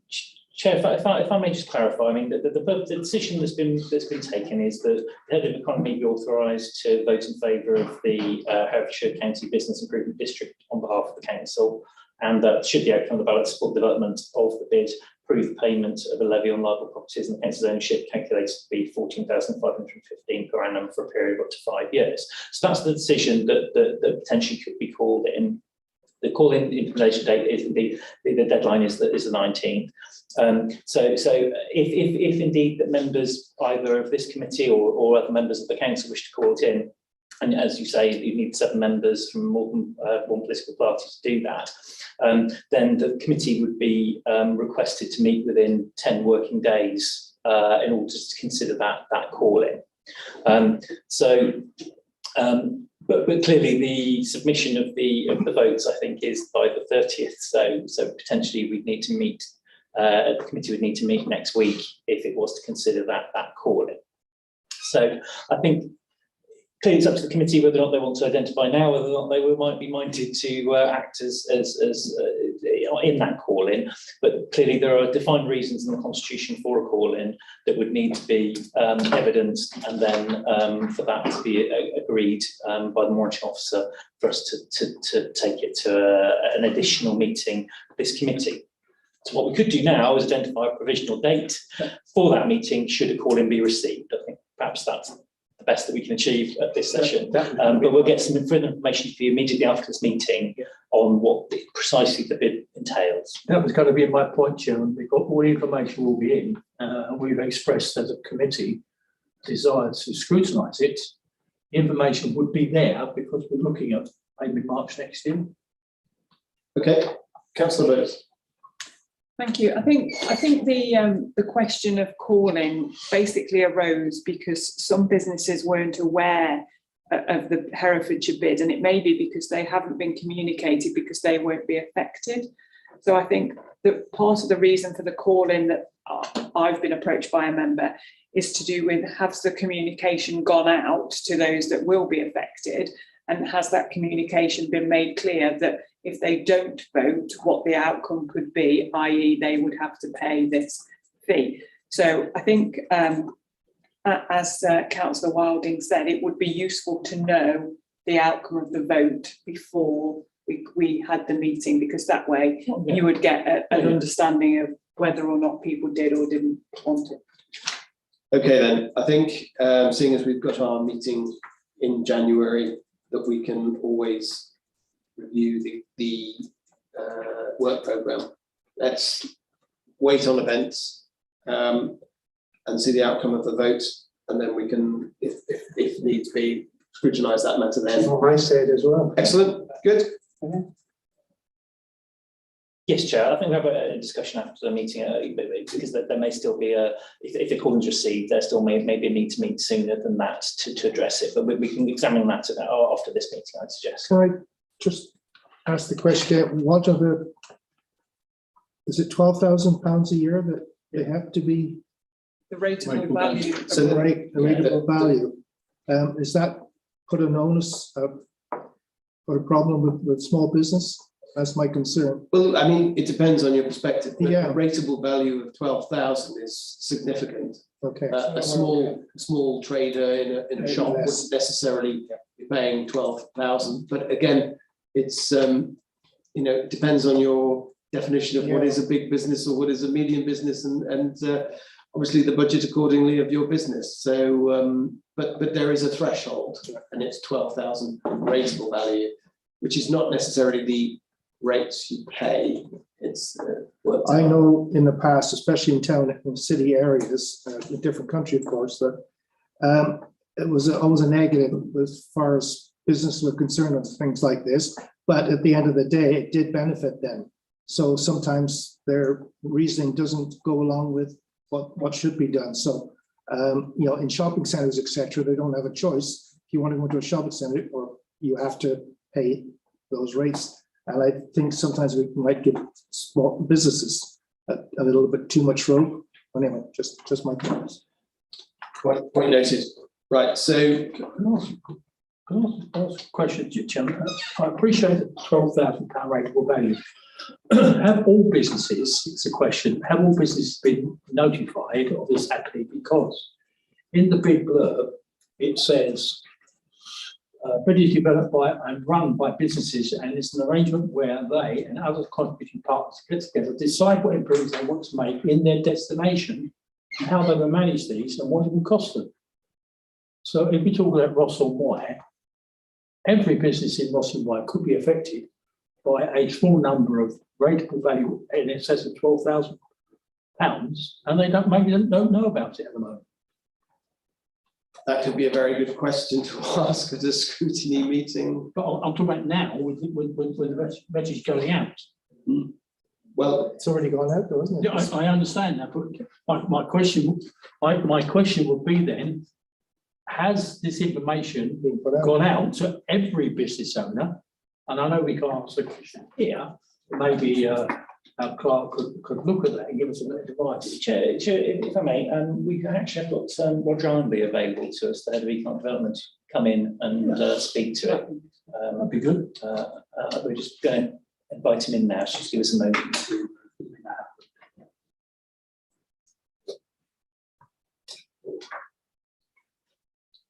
happen. hello, Roger Allenby.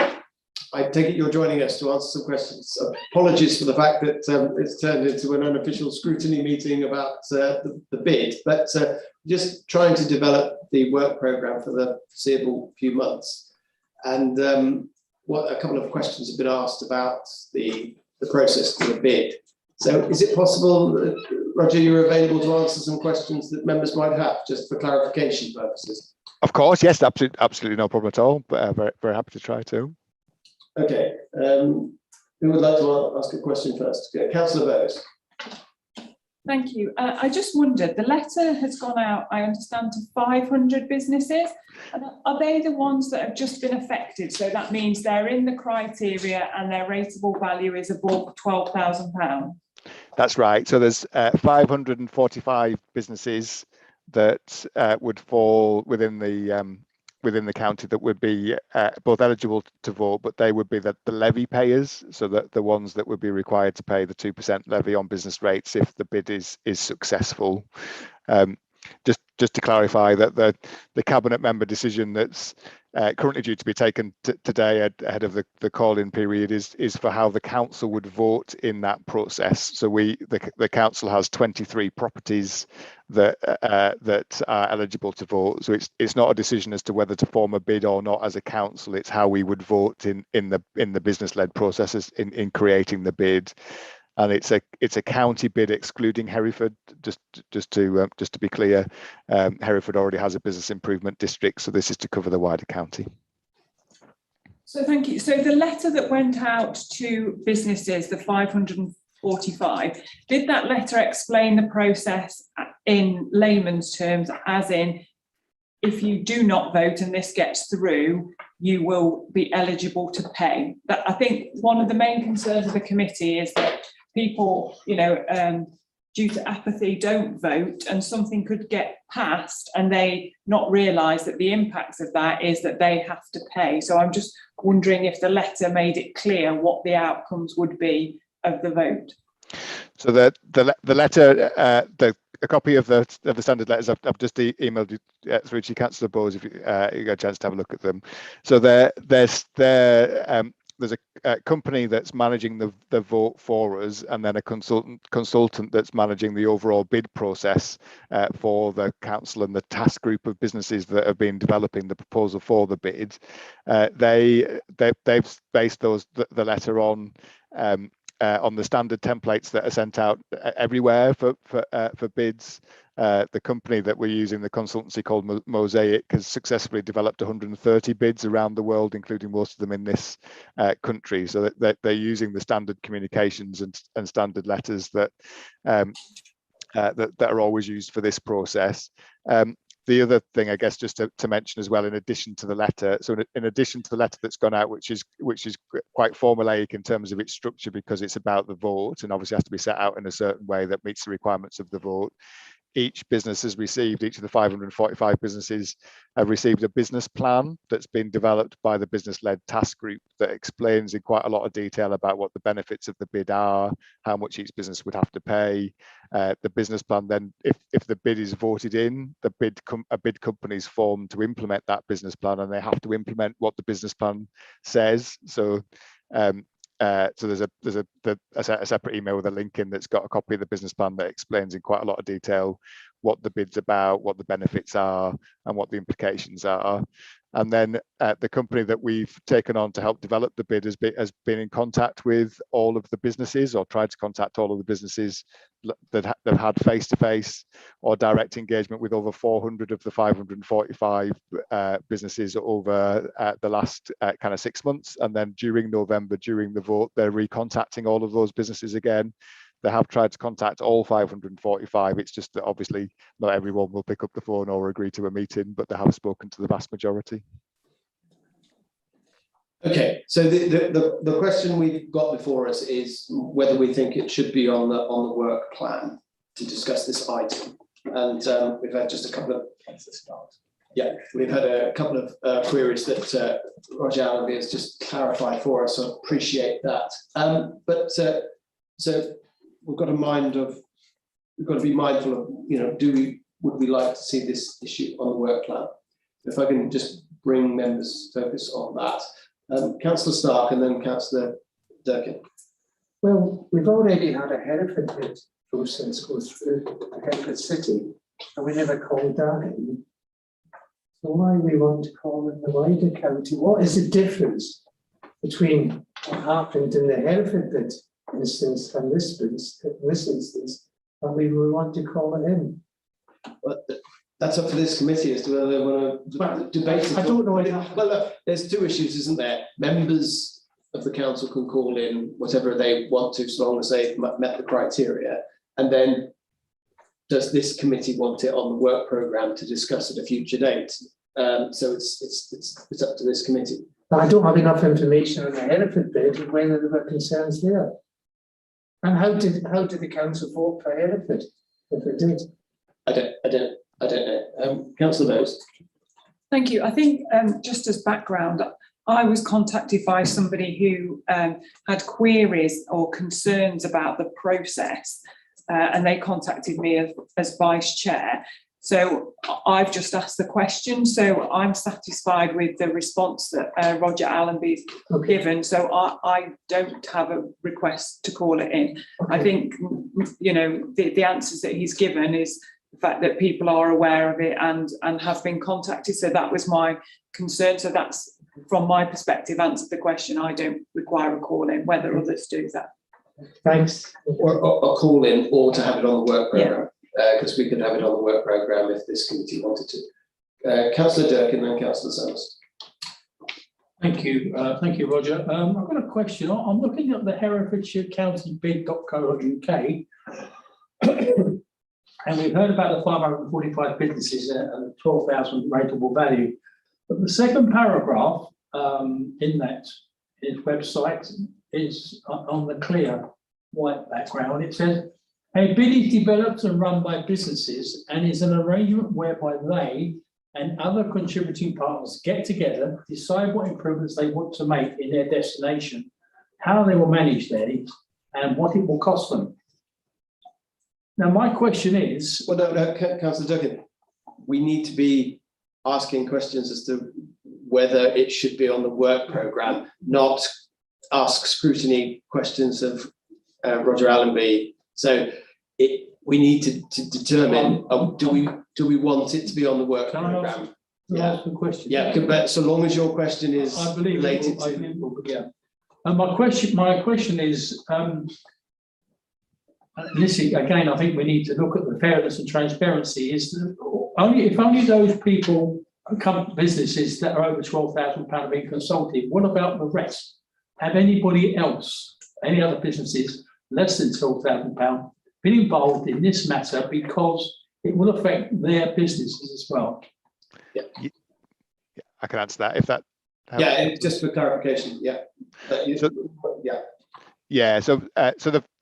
we've engaged with all the businesses that can vote, and they've had the letter, but there has also been engagement with other businesses below the 12,000 rateable value, and they can choose if they want to. It's their choice to join the bid if it's formed and to pay a small ongoing levy as a contribution towards the bid process, and that would mean obviously that they've then got a voice and influence over the activity that would happen.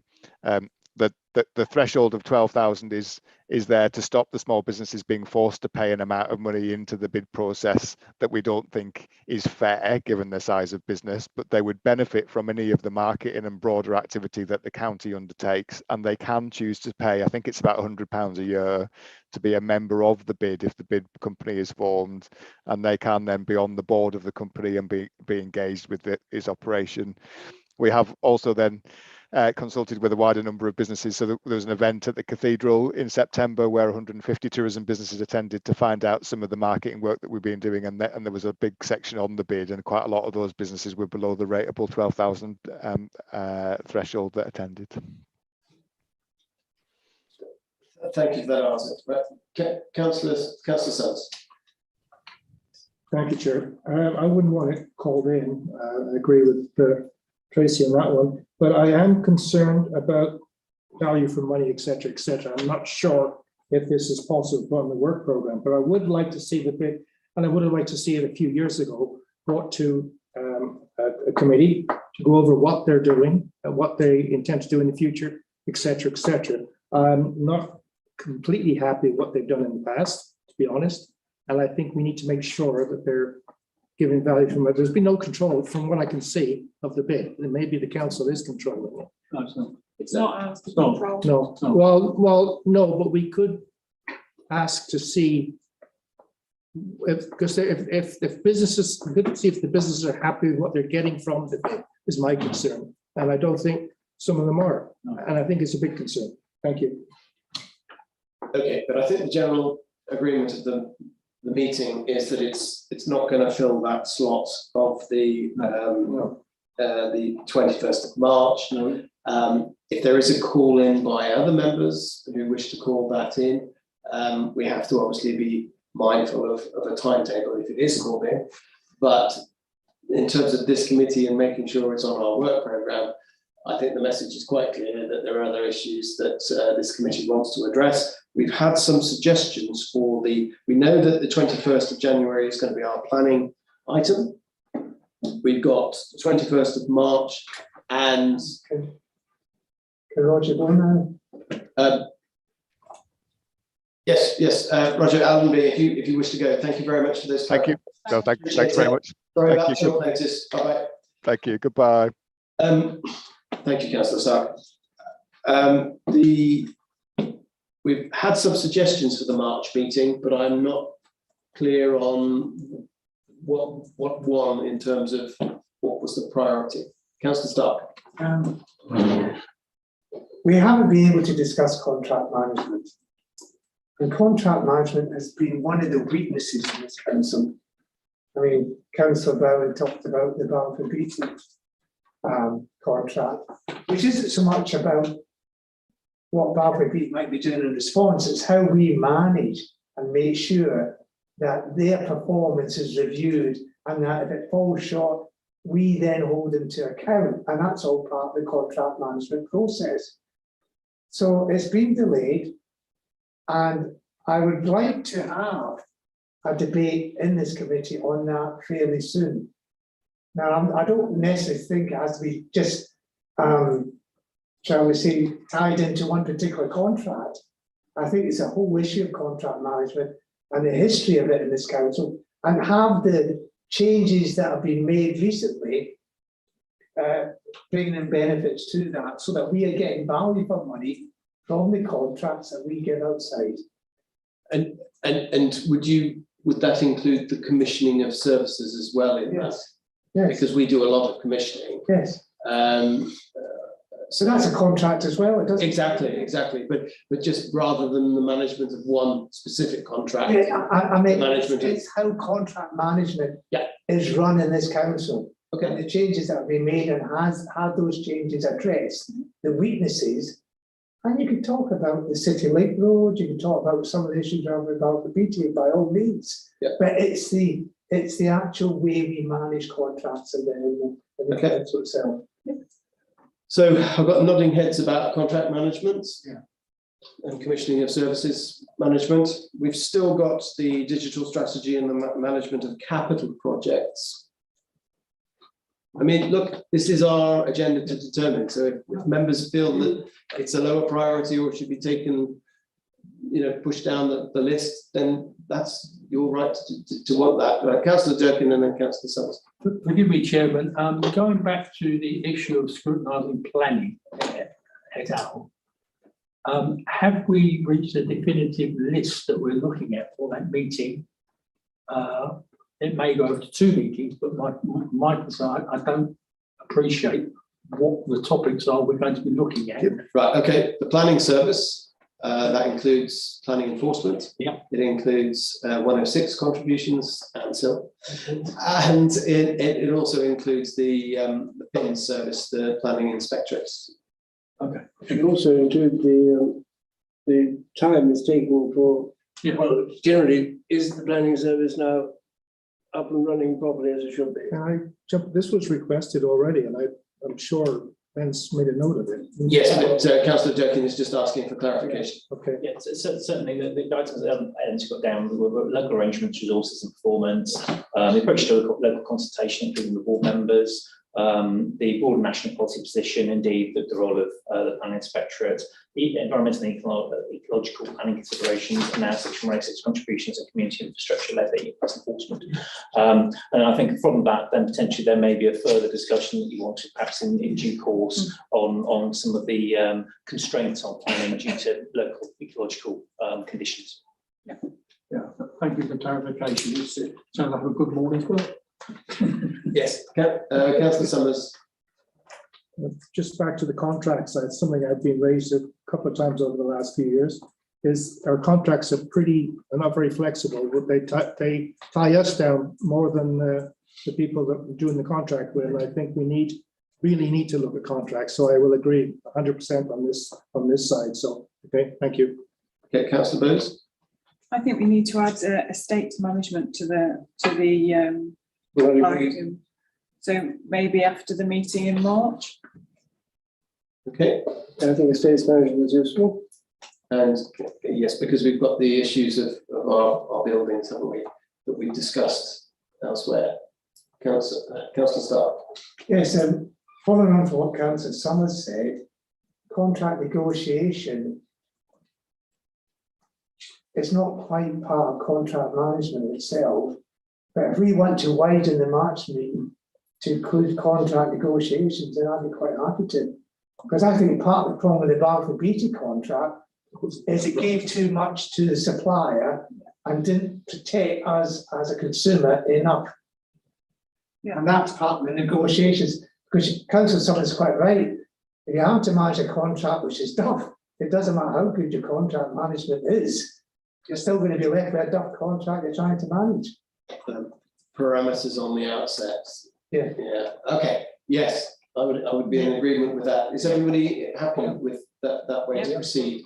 Obviously, we've got to be mindful of the fact that there are constitutional changes that are proposed. So I think we've got our work programme up until a time when it's probable that, I say probable, I don't know, but that those changes might come into effect. So I think we've got enough to go on here. Councillor Summers? Yeah, I'd just like to throw something which it did come up a few months ago, and that's on social contracts. Because things are changing so fast in the digital world, we need to make those contracts flexible enough that we can take in those changes as they happen. Otherwise, we may have a company that is working for us that will not go with the new changes in digital improvements, which we are working on. And that's one of the problems that we've got with contracts, of course. So, and is making sure that change for the future is embedded in the present. Anyway, thank you. Okay, I mean, it's a pity we weren't able to discuss the digital strategy, because that would be a great place to raise that point. Yeah. But I think we've got our work programme for the next couple of months. We've got some big issues to address, one of them being the budget, one of them being, we've got, I say a big issue, but it's just a general issue that affects many people with the planning service. And we've highlighted our contract management and negotiations as well as, and that includes the commissioning of services. Yes, Okay, And Chair, if I may as well, there's discussions at the moment about whether or not there'll be, which is likely to be, additional scrutiny meetings in December, and also taking an early look at the budget plans and options. So that's just being worked through at the moment in terms of scheduling and timing for that. Okay, so you've heard it here now. Remain flexible in your lead up to Christmas. Will that be on the 24th? I certainly hope not. If you're lucky, I think so, yeah. Okay, well, thank you very much for all your contributions. Thank you. We will formally agree that work programme. Yeah. Agreement. Thank you for your contributions today with the Police and Crime Commission issue and the item, sorry, that we raised, and we raised some really important issues there. We've got our recommendations, so thank you all for your contributions and see you next time. Thank you. Thank you, Chair. Can I please ask that the live stream is now closed?